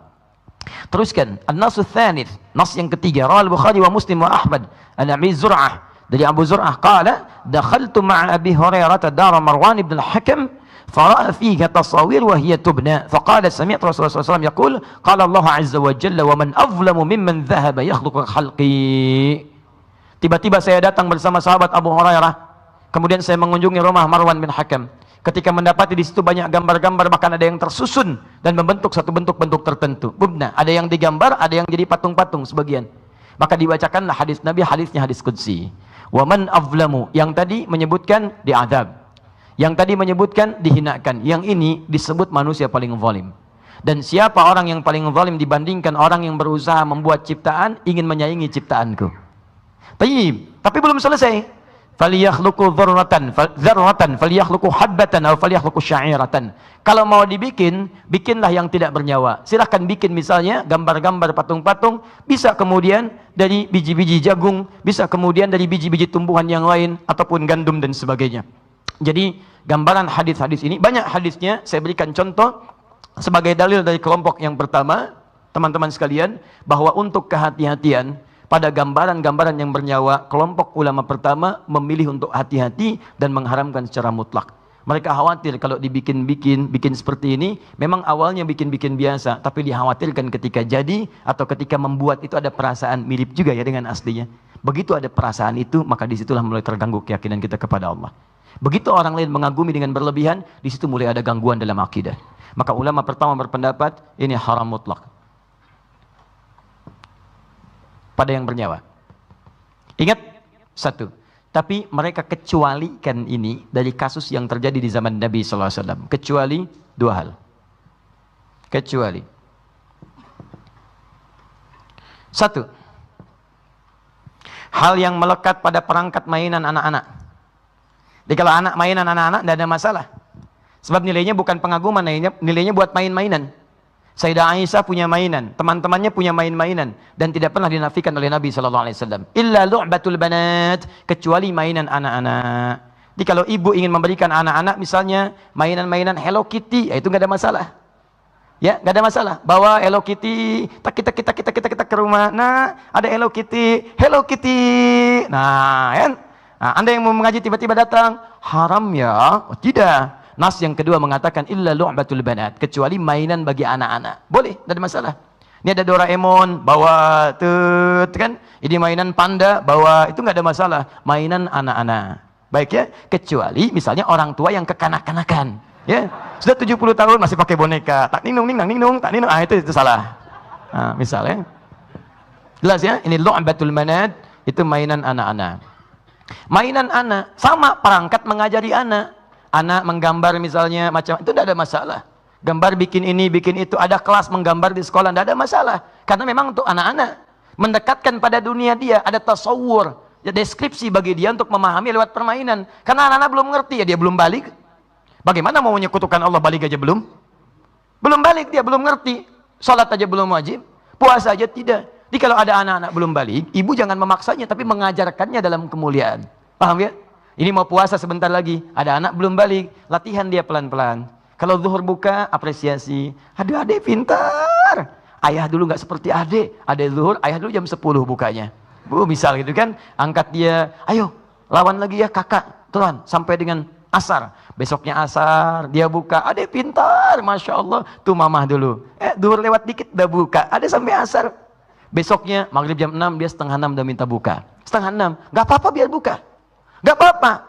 Apresiasi lagi, dorong lagi. Dek, besok setengah jam lagi ya. Karena dia belum balik.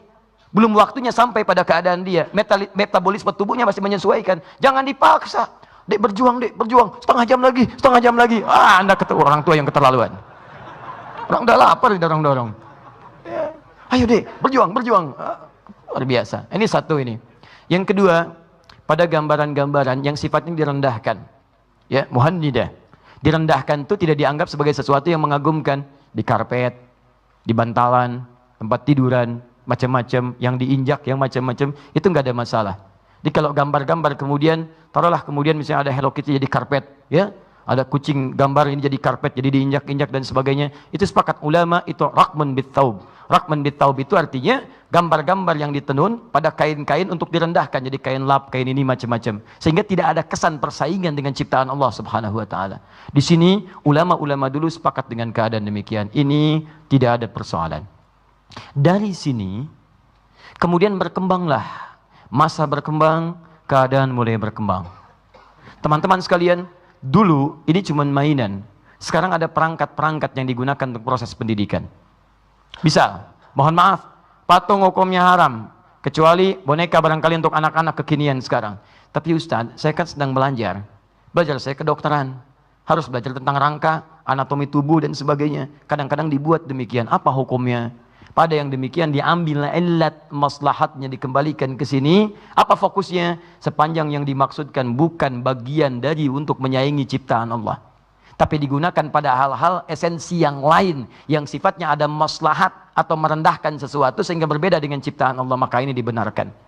Maka yang fakultas kedokteran tidak ada masalah, yang di biologi gak ada masalah. Ketika ada misalnya rangka-rangka tertentu dan seterusnya dibuat untuk menunjukkan bagian-bagian dalam tubuh ataupun juga penggalian-penggalian pada hewan, itu tidak ada masalah. Sekalipun sebagian ulama masih agak hati-hati, kalau bisa bentuknya jangan sesempurna mungkin.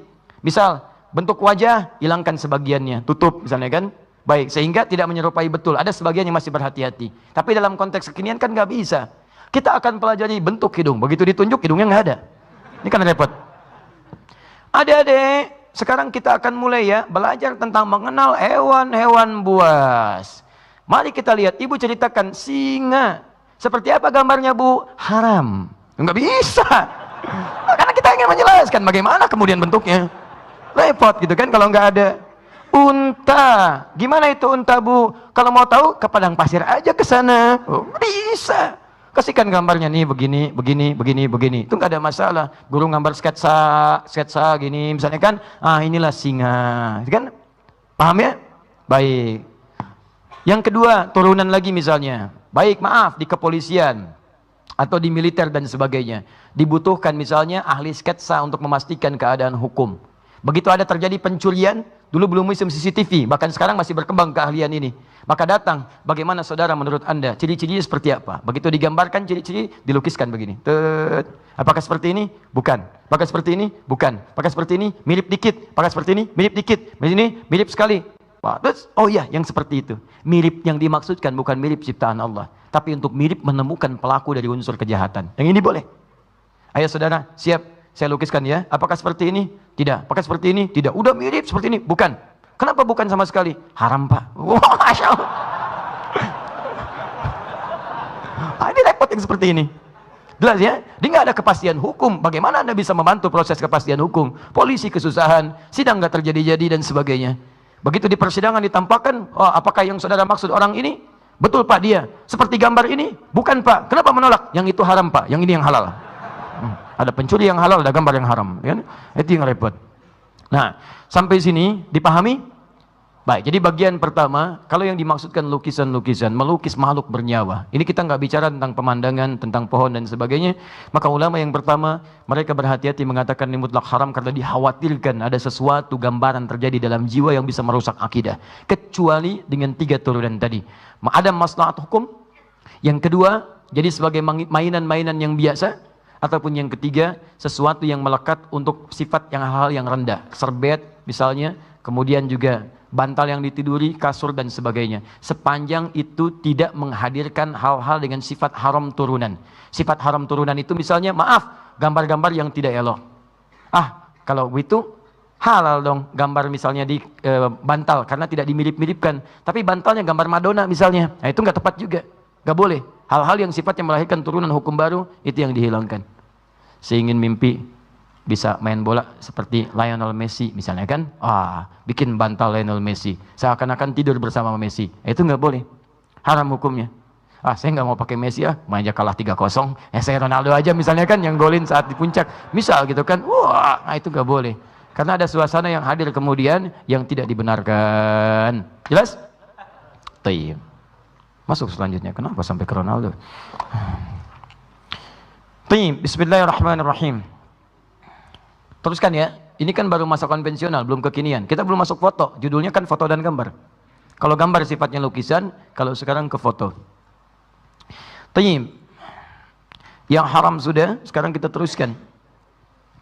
Saya bacakan dulu ya. Ini narasi teksnya, tadi sudah saya terangkan dengan jelas narasi teksnya. Ma yuhramu minas suwar wat tamathil. Apa-apa yang haram diharamkan dari gambar-gambar dan patung-patung. Kan? Awalan at-tamathil al-mujassamah. Patung-patung yang berbentuk. Ya. Idza kanat lidhi rahin min insanin aw hayawanin tuhramu bil ijma'. Jika yang dimaksudkan patung-patung itu adalah patung-patung manusia atau hewan-hewan yang tadi dengan maksud-maksud yang saya sebutkan tadi. Ya, begitu dibikin untuk kekaguman, untuk macam-macam sehingga melahirkan gambaran-gambaran yang merusak akidah, itu haram hukumnya. Haram hukumnya. Dan itu ijma'. Ijma' ingat, semua ulama sepakat. Ulama sepakat. Nabi menyampaikan, sahabat menerima, tabi'in kemudian mengamalkan, dan ulama semua sepakat. Anda Nabi bukan, Rasul bukan, sahabat bukan, tabi'in juga bukan, ulama juga bukan. Bikin kesepakatan baru. Anda aneh. Anda aneh. Ya? Inna malaikata la tadkhulu baitan fihi kalbun wala suratun wala tamathil wala junubun. Malaikat tidak akan pernah masuk ke dalam satu rumah yang di dalamnya ada sifat-sifat, ada anjing di dalamnya, ada kemudian gambar-gambar, ada patung-patung, dan juga tidak juga bagi orang yang dalam keadaan junub dan belum dia bersuci di situ. Maka di sini ilat hukumnya, jika Anda menemukan hal demikian lebih baik kemudian Anda sesuaikan.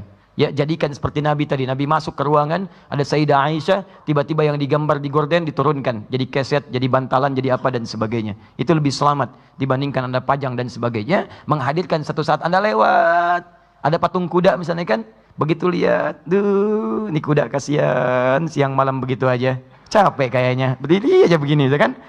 Itu aja udah candaan yang kemudian melahirkan gambaran. Mirip ya, ada patung kuda di Bekasi, kudanya warna putih, di Kemang warna hitam. Masya Allah, di Kemang warna hitam itu katanya kudanya, kuda yang di Bekasi, terbang ke sana, begitu terbang kena polusi yang di sana hitam. Patung kuda satu hilang di Bekasi, karena jadi candaan di situ. Ya, kuda terbang padahal kudanya kuda patung, kuda bikinan dan sebagainya. Disitulah kadang ada kesan-kesan tersendiri yang menghadirkan seakan kekaguman yang tidak pada tempatnya. Jadi keliru di situ. Paham ya? Kemudian, taniyan as-suratul musawwara bil yad lidhi rahin haramun bil ittifaq. Juga ulama sepakat bahwa gambar-gambar yang memiliki roh yang tadi saya sampaikan tadi, dilukis tapi ya, bukan foto nih, ini masih lukisan. Yang dilukis sengaja. Nah ini ketika melukis itu kan tadi saya sampaikan seakan-akan ada kesan gitu. Ada kesan, kemiripan, macam-macam. Ini yang paling bahaya. Ini semua ulama sepakat itu haram hukumnya. Dengan hadis Nabi SAW, inna ashab hadhihi suwar yu'adzabuna yaumal qiyamah. yuqalu lahum ahyu ma khalaqtum. Ya, maka orang-orang seperti ini itu dijamin siksa di neraka dan dikatakan pada mereka, ayo coba berikan nyawa apa yang telah kamu buat itu.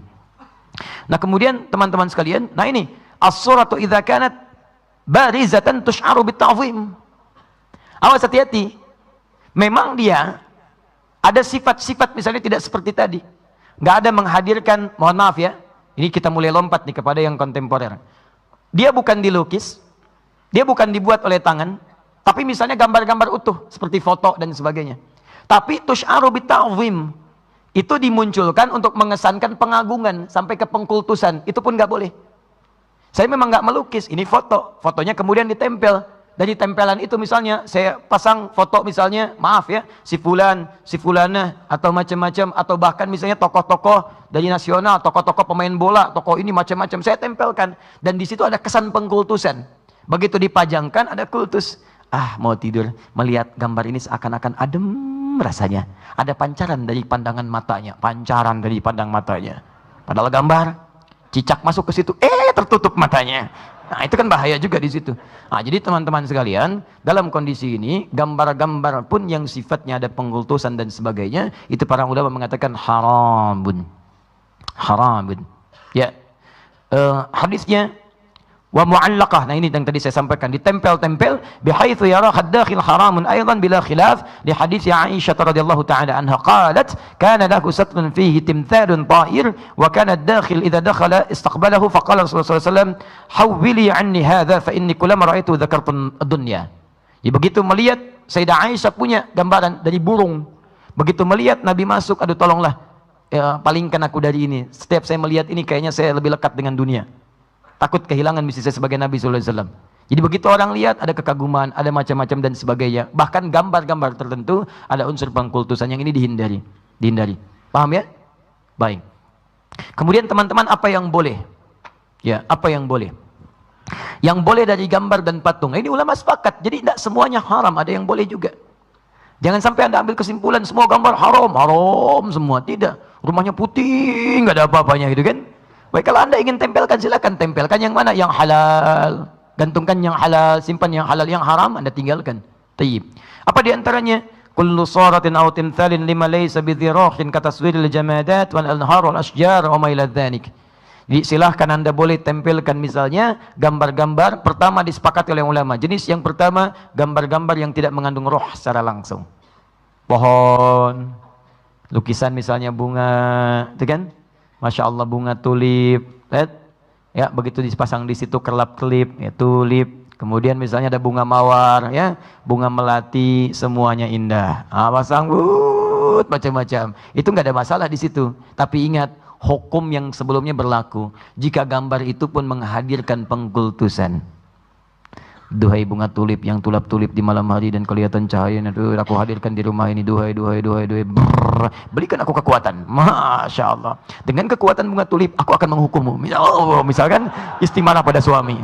Wah, muncul. Nah, itu pun nggak boleh. Terjadi percekcokan antara suami dengan istri, melihat bunga tulip, muncul misalnya imajinasi, marah istrinya. Kenapa mah? Dengan kekuatan bunga tulip, aku akan menghukummu. Misalnya, nah itu nggak boleh. Jelas ya? Nah, teman-teman sekalian, kembalikan. Kullu suratin laysat muttasillatal hay'ati ka suratil yadi wa haddiha mathalan awil 'aini awil qadami ya fa innaka la tuhramu li annaha laysat kamilatal khalqi. Atau jika Anda ingin bikin sketsa-sketsa yang tidak sempurna boleh. Ya, misalnya mohon maaf ada gambaran-gambaran misalnya sebagian tidak sempurna, wajah tidak ada misalnya, bagian tampaknya, sebagiannya gambar. Itu enggak ada masalah.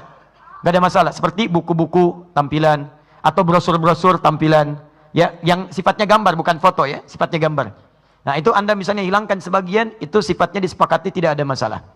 Boleh, sah-sah saja. Ibu bahkan misalnya, maaf, kan ada jualan pakaian kan? Jualan pakaian itu kadang dilekatkan ya pada ornamen-ornamen ya supaya ukurannya pas. Nah, contohnya ini nih. Ya, ada misalnya patung-patung, sebagian yang dipakaikan. Itu kalau sebagian tidak lengkap masih boleh. Tangannya hilang misalnya kan? Baik, tinggal badannya saja begini, ya wajahnya sebagian disamarkan, itu boleh. Itu boleh. Baik. Ukurannya pas seperti ini. Oh baik, cocok ya. Coba, cocok nggak Pak? Oh ini aja ukuran Bapak cocok, masa Bapak enggak? Baik, jelas ya? Baik. Pak, kalau Bapak mau pakai yang itu aja tuh. Itu yang lebih cocok tuh, lengannya masih ada, pakaiannya ada, wajahnya ada. Saya nggak mau itu patungnya haram. Baik. Tapi patungnya yang haram, pakaiannya tidak. Jelas ya? Baik. Jangan Anda berikan tulisan, ceklik di foto. Ingat ya, ini barang haram. Masya Allah. Tidak, bukan. Bukan keadaan yang harus diperbaiki di situ. Jelas sampai sini? Baik, teruskan.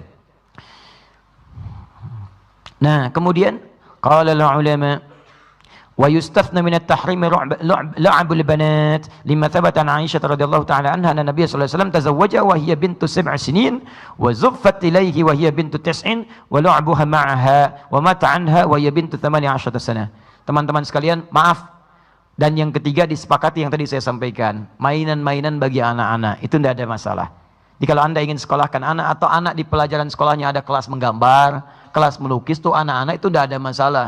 Karena anak-anak itu sifatnya dia belum dihukumi dengan sifat-sifat hukum. Dia belum ada sifat balighnya. Itu hanya penjabaran untuk melatih bagian-bagian dalam tubuhnya. Sehingga responnya cepat, stimulus otaknya, macam-macamnya, ya dan seterusnya. Sehingga dengan itu diharapkan perkembangannya menjadi lebih cepat, motoriknya dan seterusnya. Ada juga turunan dari ini. Semacam Anda misalnya mengambil jurusan-jurusan yang spesifik menghadirkan maslahat. Misal tadi Anda ingin misalnya berdinas di kepolisian atau di militer untuk sketsa-sketsa tertentu, ambil jurusan itu di desain grafis, boleh, nggak ada masalah untuk hal yang sifatnya maslahat. Kecuali kalau tujuan Anda masuk di kampus itu untuk menggambar hal-hal yang tadi tidak dibenarkan, itu yang haram hukumnya.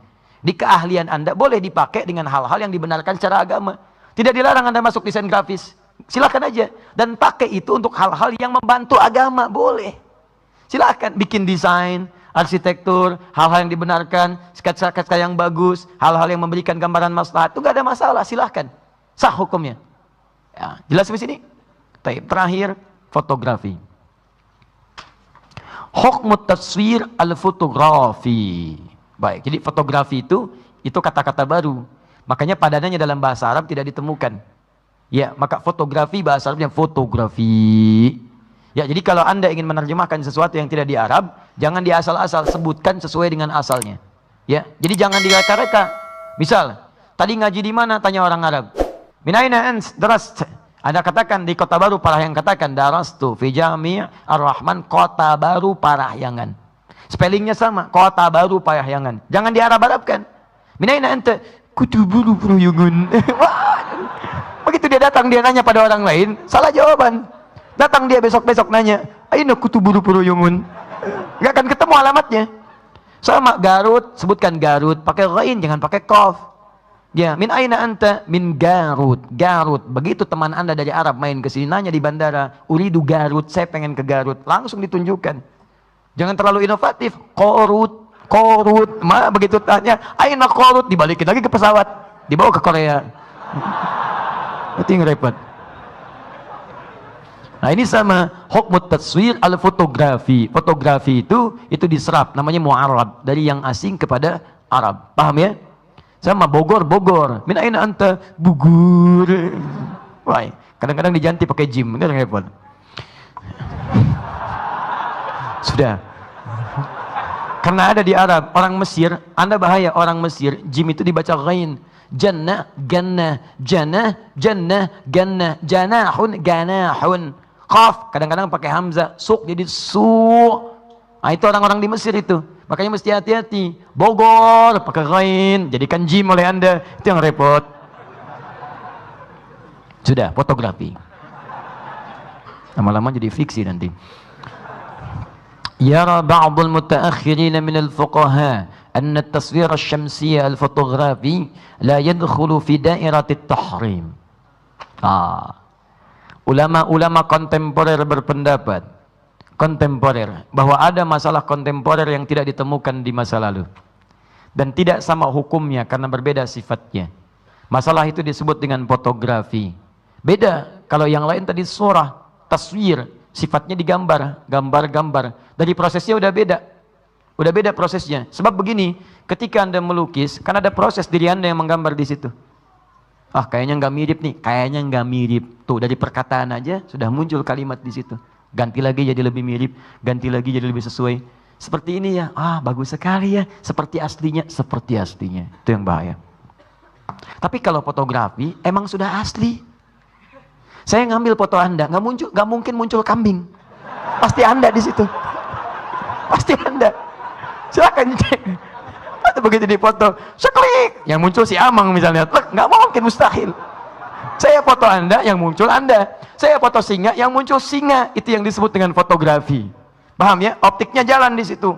Seketika muncul. Seperti Anda melihat cermin seperti ini, gambarannya ada.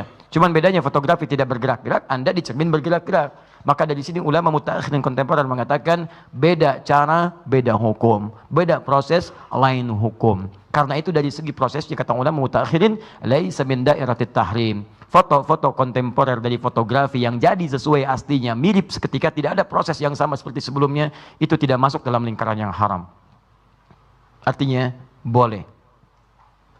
Satu ya.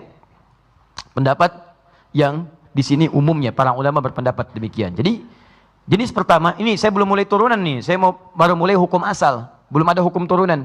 Ingat, setiap yang halal itu bisa jadi haram dalam kondisi tertentu. Seperti yang haram bisa jadi halal dalam kondisi tertentu. Misal, uang itu halal sifatnya kita gunakan. Jangan jauh-jauh.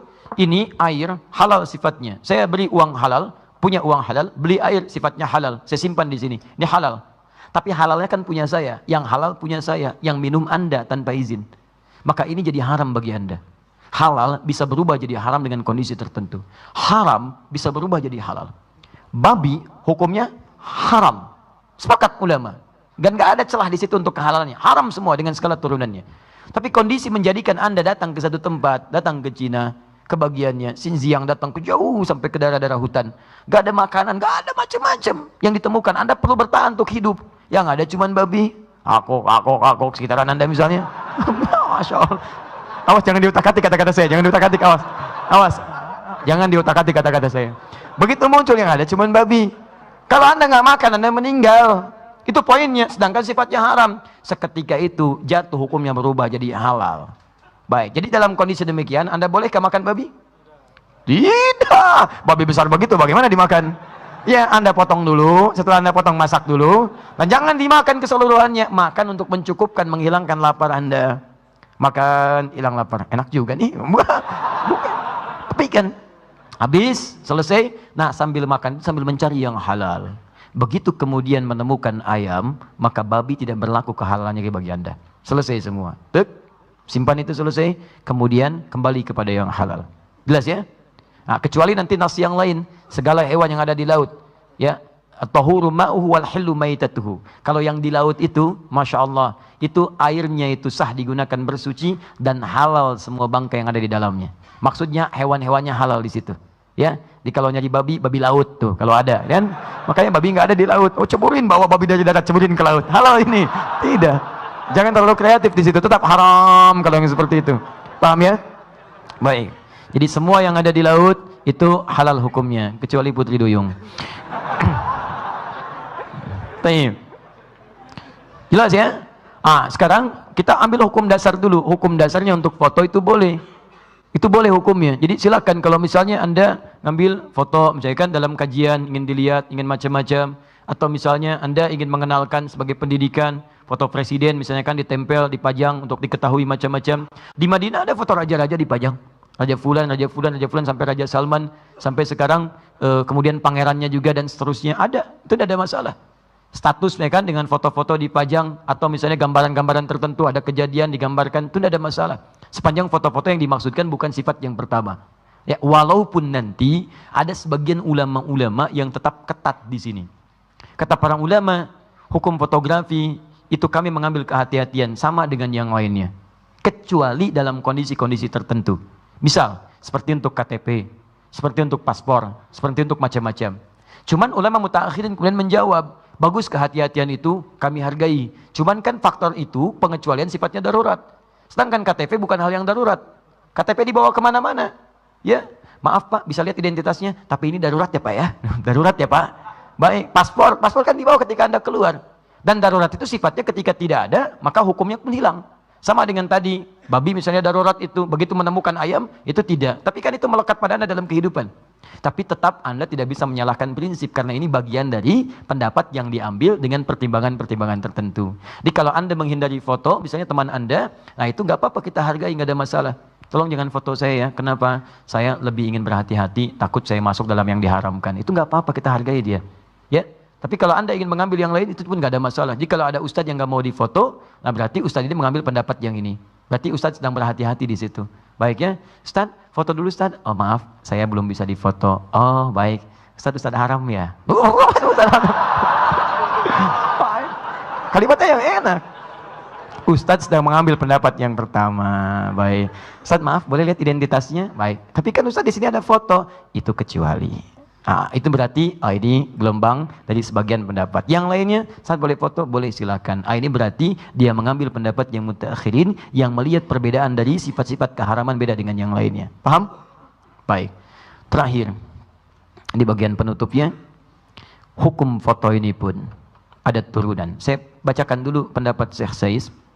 Yaqulu fadilatu Syekh Saiz ma nassahu wa la'allaka turidu an ta'rifa hukma ma yusamma bitaswiri syamsi.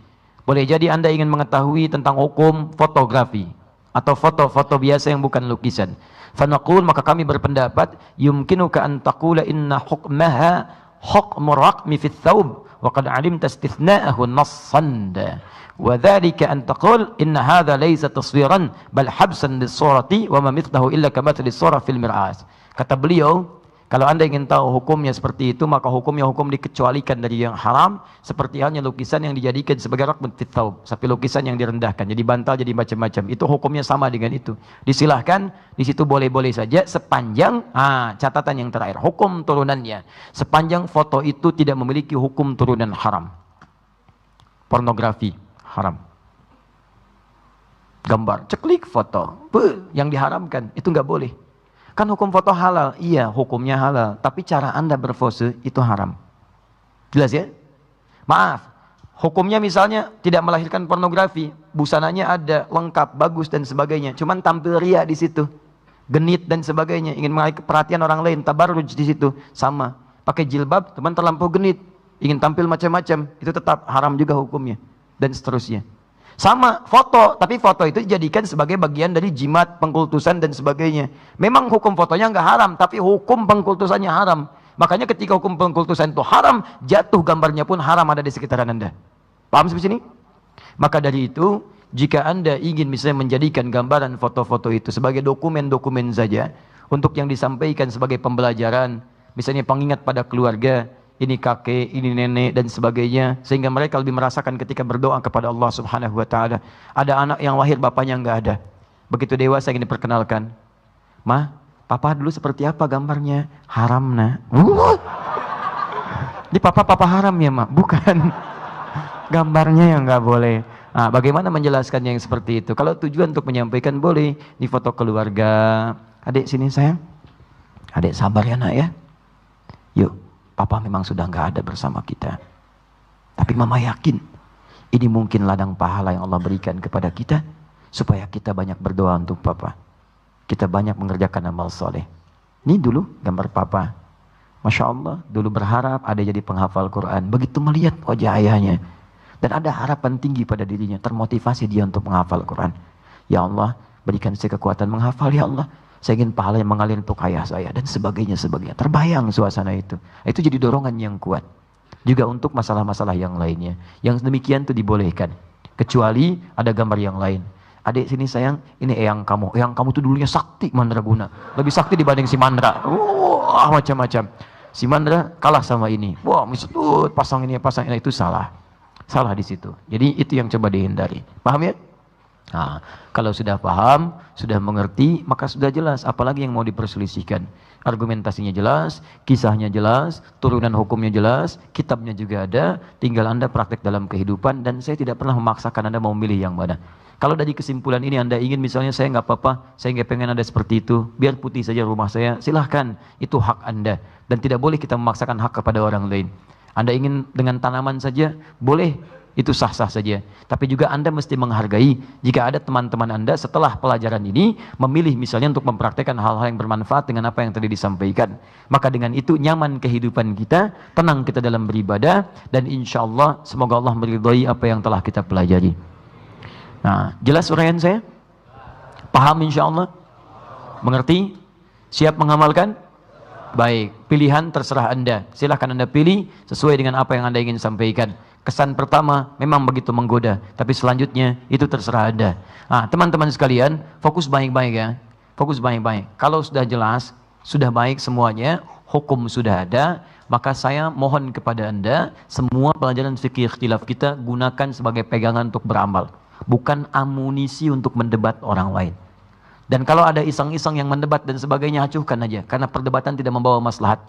Anda meninggalkan perdebatan sekalipun Anda benar, Allah bangunkan bagi Anda istana di pinggiran surga.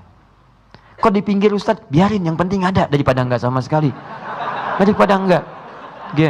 Enggak apa-apa, hadir dan sebagainya. Itu nikmat dibandingkan Anda capek sibuk. Biarin orang-orang yang menyoal kadang-kadang itu barangkali kurang mendapatkan wawasan yang lebih luas atau ingin mempertahankan saja pendapat yang ingin dipegang tapi mau memaksakan pada orang lain. Jadi yang seperti itu anggap saja barangkali dia dalam proses pembelajaran dan kita doakan supaya meluas wawasannya. Jangan diacuhkan juga. Jangan diacuhkan, tapi kita dorong dengan doa dan kita ajak. Jangan, saya tidak mengajarkan Anda untuk mengacuhkan orang lain, tapi kita doakan dalam kebaikan sehingga itu menjadi nyata dalam maslahat kehidupan kita. Paham? Jelas? Siap mengamalkan? Saya cek dengan Quran surah kelima Al-Maidah ayat 100 sampai 101. Ya ayyuhalladzina amanu, hai orang-orang yang masih merasa punya iman. Ini bagi yang punya iman saja. Kalau yang tidak, barangkali tidak berlaku ayat ini. La tas'alu an asya'a in tubdalakum tasu'kum. Kalau uraian sudah jelas disampaikan dari awal sampai akhir, jangan coba-coba banyak ditanyakan lagi. Khawatir banyaknya pertanyaan itu menjadikan yang jelas semakin tidak jelas nantinya. Sudah jelas banyak ditanya, jadi tidak jelas. Beli sabun, jelas sabun, banyak ditanya. Sabun apa? Lifebuoy. Akhirnya yang tadinya mudah jadi susah. Yang dicari ada Dove, ada macam-macam, jadi ke Lifebuoy. Sudah jelas Lifebuoy, tanya lagi, belinya di mana? Alfamart. Padahal sekitarannya ada 212, ada Indomaret, ada macam-macam. Allah. Yang ada Alfamart. Kan Alfamart itu ada 3 mah. Allah. Yang mana? Yang dekat tiang listrik. Masya Allah. Tunjukkan di situ. Masya Allah. Begitu dia berangkat ke situ balik lagi. Sabun nggak dibeli. Kok nggak beli sabun? Tutup mah. Yang buka yang dekat pohon. Nah, itu yang merepotkan Anda semua. Jadi kalau sudah jelas, jangan banyak ditanyakan sehingga membuat yang jelas semakin tidak jelas. Jelas uraian saya? Paham? Ada pertanyaan? Masya Allah, alhamdulillah. Kurang iman. Apa ya? Mungkin yang lain. Ini sudah semua lah, sudah jelas. Satu saja saya bacakan ya, mungkin ini kekinian kasusnya, tapi sebetulnya kalau ini paham, gampang disimpulkan. Assalamualaikum Ustaz. Waalaikumsalam warahmatullahi wabarakatuh. Mohon penjelasannya. Jelas tadi. Kadang-kadang saya seorang juru foto yang fokus pada wedding fotografi, tapi sudah tidak lagi mengerjakan foto pre-wedding dan foto lamaran. Namun hingga saat ini masih ada beberapa hal yang mengganjal, yang sangat membutuhkan penjelasan mengenai hukum dari pekerjaan yang saya geluti ini. Masya Allah, orang menjalani pekerjaan, Anda gelut dengan pekerjaan. Saya kasihan pada Anda. Betul-betul saya kasihan. Sudah nggak jelas tiap hari gelut lagi. Tahu artinya gelut? Ya, berkelahi itu bahasa Jepang. Baik. Izinkan saya untuk memberikan sedikit narasi. Baik. Kerjaan saya di dalamnya menurut pemahaman saya banyak praktek yang sama sekali tidak syar'i, seperti musik, makan minum berdiri, pakaian-pakaian berlebihan, cenderung pamer, bahkan terbuka aurat, ikhtilat dan sebagainya. Baik. Dan pertanyaan saya, bagaimana hukum terkait pekerjaan ini kalau saya terlibat dalam acara tersebut? Anda kan bisa memilih. Anda bisa memilih.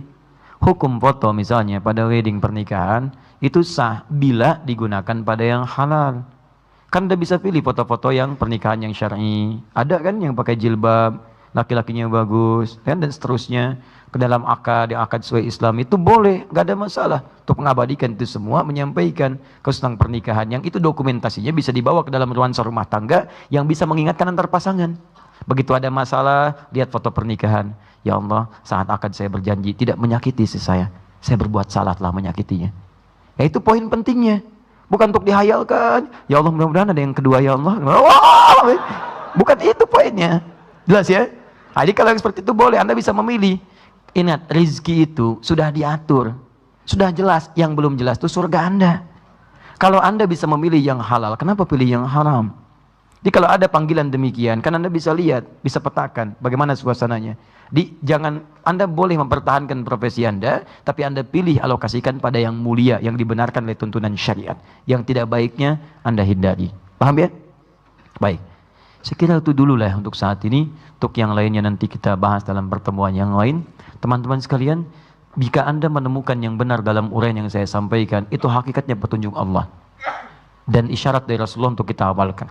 Tapi jika Anda menemukan sesuatu yang kurang atau keliru, Anda kemudian boleh sampaikan, saya dengan berbesar hati kemudian meralatnya dan menyampaikan bahwa ini keliru, Anda yang benar. Atau juga saya tidak menghalangi Anda untuk belajar dari ustadz yang lainnya, sehingga mendapatkan wawasan lebih luas untuk perbandingan-perbandingan dalam mengambil kesimpulan hukum. Silahkan saja, saya tidak memaksa Anda harus ikut kepada saya ataupun yang lain. Anda bebas memilih dengan catatan pilihan itu didasari argumentasi yang sesuai dengan Al-Quran dan Sunnah. Baik teman-teman sekalian, saya kira itu yang saya sampaikan. Saya mohon maaf karena barangkali ini akan jadi pertemuan terakhir kita dalam pembahasan fikih ikhtilaf. Dan saya akan pergi meninggalkan Indonesia bulan depan. Karena itu ini jadi bagian terakhir pertemuan. Saya mohon maaf jika selama ini ada sesuatu yang kurang berkenan dan perilaku-perilaku yang tidak pantas dilakukan. Saya mohon maaf sekali lagi karena ini menjadi hal yang terakhir kita bertemu sebelum Ramadan, ya. Nanti setelah Ramadan kita insya Allah bertemu kembali, ya, dalam kajian-kajian yang lainnya. Baik, ya, sebelum Ramadan, ya panitia, tenang aja, nanti setelah Ramadan kita susun jadwal lagi. Kita akan tuntaskan masalah-masalah. Saya izin mengumumkan dulu 3 hal penting. Yang pertama, seperti biasa, kita akan berikan kurikulum pembahasan supaya tidak melebar dalam bahasan-bahasan fikih ikhtilaf. Kalau sudah selesai fikih ikhtilaf, kita akan bahas namanya fikih aulawiyah, fikih prioritas. Karena ini sangat penting sekali, karena banyak orang yang keliru kemudian menerapkan praktek agama dalam kehidupan karena tidak tahu prioritas. Sekarang ada misalnya, saya kasih gambaran begini, ada tren hijrah. Hijrah itu seperti apa proses yang benarnya? Anda misalnya ada di bank konvensional, tiba-tiba tahu ini haram nih hukumnya. Kemudian setelah itu Anda putuskan keluar. Persoalannya ketika keluar Anda tidak menemukan alternatif yang lain. Dari ini menjadi misalnya jadi pekerjaan yang lain. Saya tidak perlu sebutkan lah supaya tidak mengecilkan pekerjaan-pekerjaan dimaksud. Kemudian persoalannya dari pekerjaan ini sudah mapan kehidupan, pindah kepada keadaan yang harus menyesuaikan dan dalam. Sedangkan mohon maaf, penyesuaian dari gaya hidup itu berbeda. Kan saya sering katakan F1 sama dengan F2. Ya, gaya gerak sama dengan gaya dorong. Income yang besar gayanya yang keluar beda. Income kecil gaya yang keluar lain. Dan hukum gaya itu bersanding lurus dengan hukum tekanan Pascal. F berbanding lurus dengan P, gaya berbanding lurus dengan tekanan. Tekanan di atas beda dengan tekanan di bawah. Karena itu semakin banyak gaya, semakin tertekan. Nah, keadaan ketika mundur ke bawah, bagaimana menjadikan jembatannya? Tidak sedikit orang yang kemudian hijrah tiba-tiba lompat dalam keadaan tertentu, kemudian dia gagal menjalani kehidupan dan menyimpulkan hijrahnya yang keliru. Sehingga kembali pada maksiat yang serupa. Nah, ini sering terjadi dalam kehidupan. Karena itu mesti ada jembatan-jembatan itu nanti yang dikenal dengan fikih prioritas. Selain hukum-hukum, bagaimana kalau sedang Anda kuliah tiba-tiba adzan? Bagaimana kalau sedang rapat tiba-tiba adzan? Mana yang diprioritaskan? Bagaimana ketika sedang sholat tiba-tiba mati lampu, padam lampunya, gitu kan? Apa yang harus dilakukan? Apakah melewati saf? Mau keluar saf? Takut dihukum lebih daripada 40, gitu kan? Baik, tapi kalau tidak dilakukan, terus-terusan dari belakang, gitu kan? Mana yang harus dilakukan? Nah, itu namanya fikih prioritas. Paham ya? Baik, teman-teman sekalian, 2, insya Allah perihal Ramadan kita mungkin ada taklim khusus nanti, dan terkhusus nanti setiap akan ada awal buka puasa, insya Allah nanti kami akan tayang di Trans TV menjelang buka, ada kultum yang temanya sudah kami susun, dan alhamdulillah mau mengikuti apa yang telah kami susun dan apa yang kami ingin sampaikan diikuti semuanya, sehingga dengan itu nyaman kita menyampaikan sesuatu. Insya Allah ada tema-tema khusus di setiap awal-awal buka puasa di Trans TV dari menjelang buka. Kemudian yang terakhir, saya ingin mengajak Anda semua tanpa kecuali, ayo kita rubah lembaran baru kehidupan kita. Lebih baik lagi daripada sebelumnya. Dan ajakan pertama saya, ayo kita dekati Al-Quran. Kita cintai Al-Quran. Kami punya target tahun ini, saya ingin berharap ada 100.000 penghafal Quran baru di negeri tercinta ini. Kita itu 200 juta. Berapa yang dekat dengan Quran? Kita harus bikin target tiap tahun terus.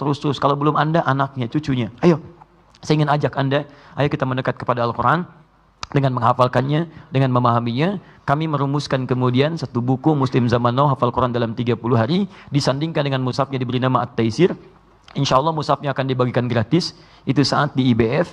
Kami cetak yang kedua ini ada 5.000 sampai 7.000, dan kita akan terus cetak kembali, ada rezeki kita cetak, insya Allah kita kemudian akan bagikan secara gratis. Ingat ya, saya tidak memperjualbelikan mushaf, saya tidak berbisnis dengan Al-Quran.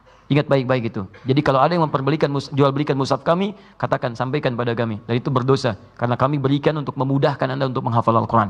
Saya ingin ajak Anda, ajak syiarnya, mungkin kalau Anda bisa ke IBF, Islamic Book Fair, di sana akan dibagikan di bulan ini, tanggal 18 sampai 22 April. Khusus hari Jumat, tanggal 20 April, Itu jamnya ba'da asar, sekitar 16 sampai menjelang maghrib. Saya akan ada khusus di sana untuk memberikan tips singkat untuk cara cepat menghafal Al-Quran. Ya, dan bukunya nanti yang MZN mungkin sebagian ada di sini, selebihnya nanti kita dapati di IBF.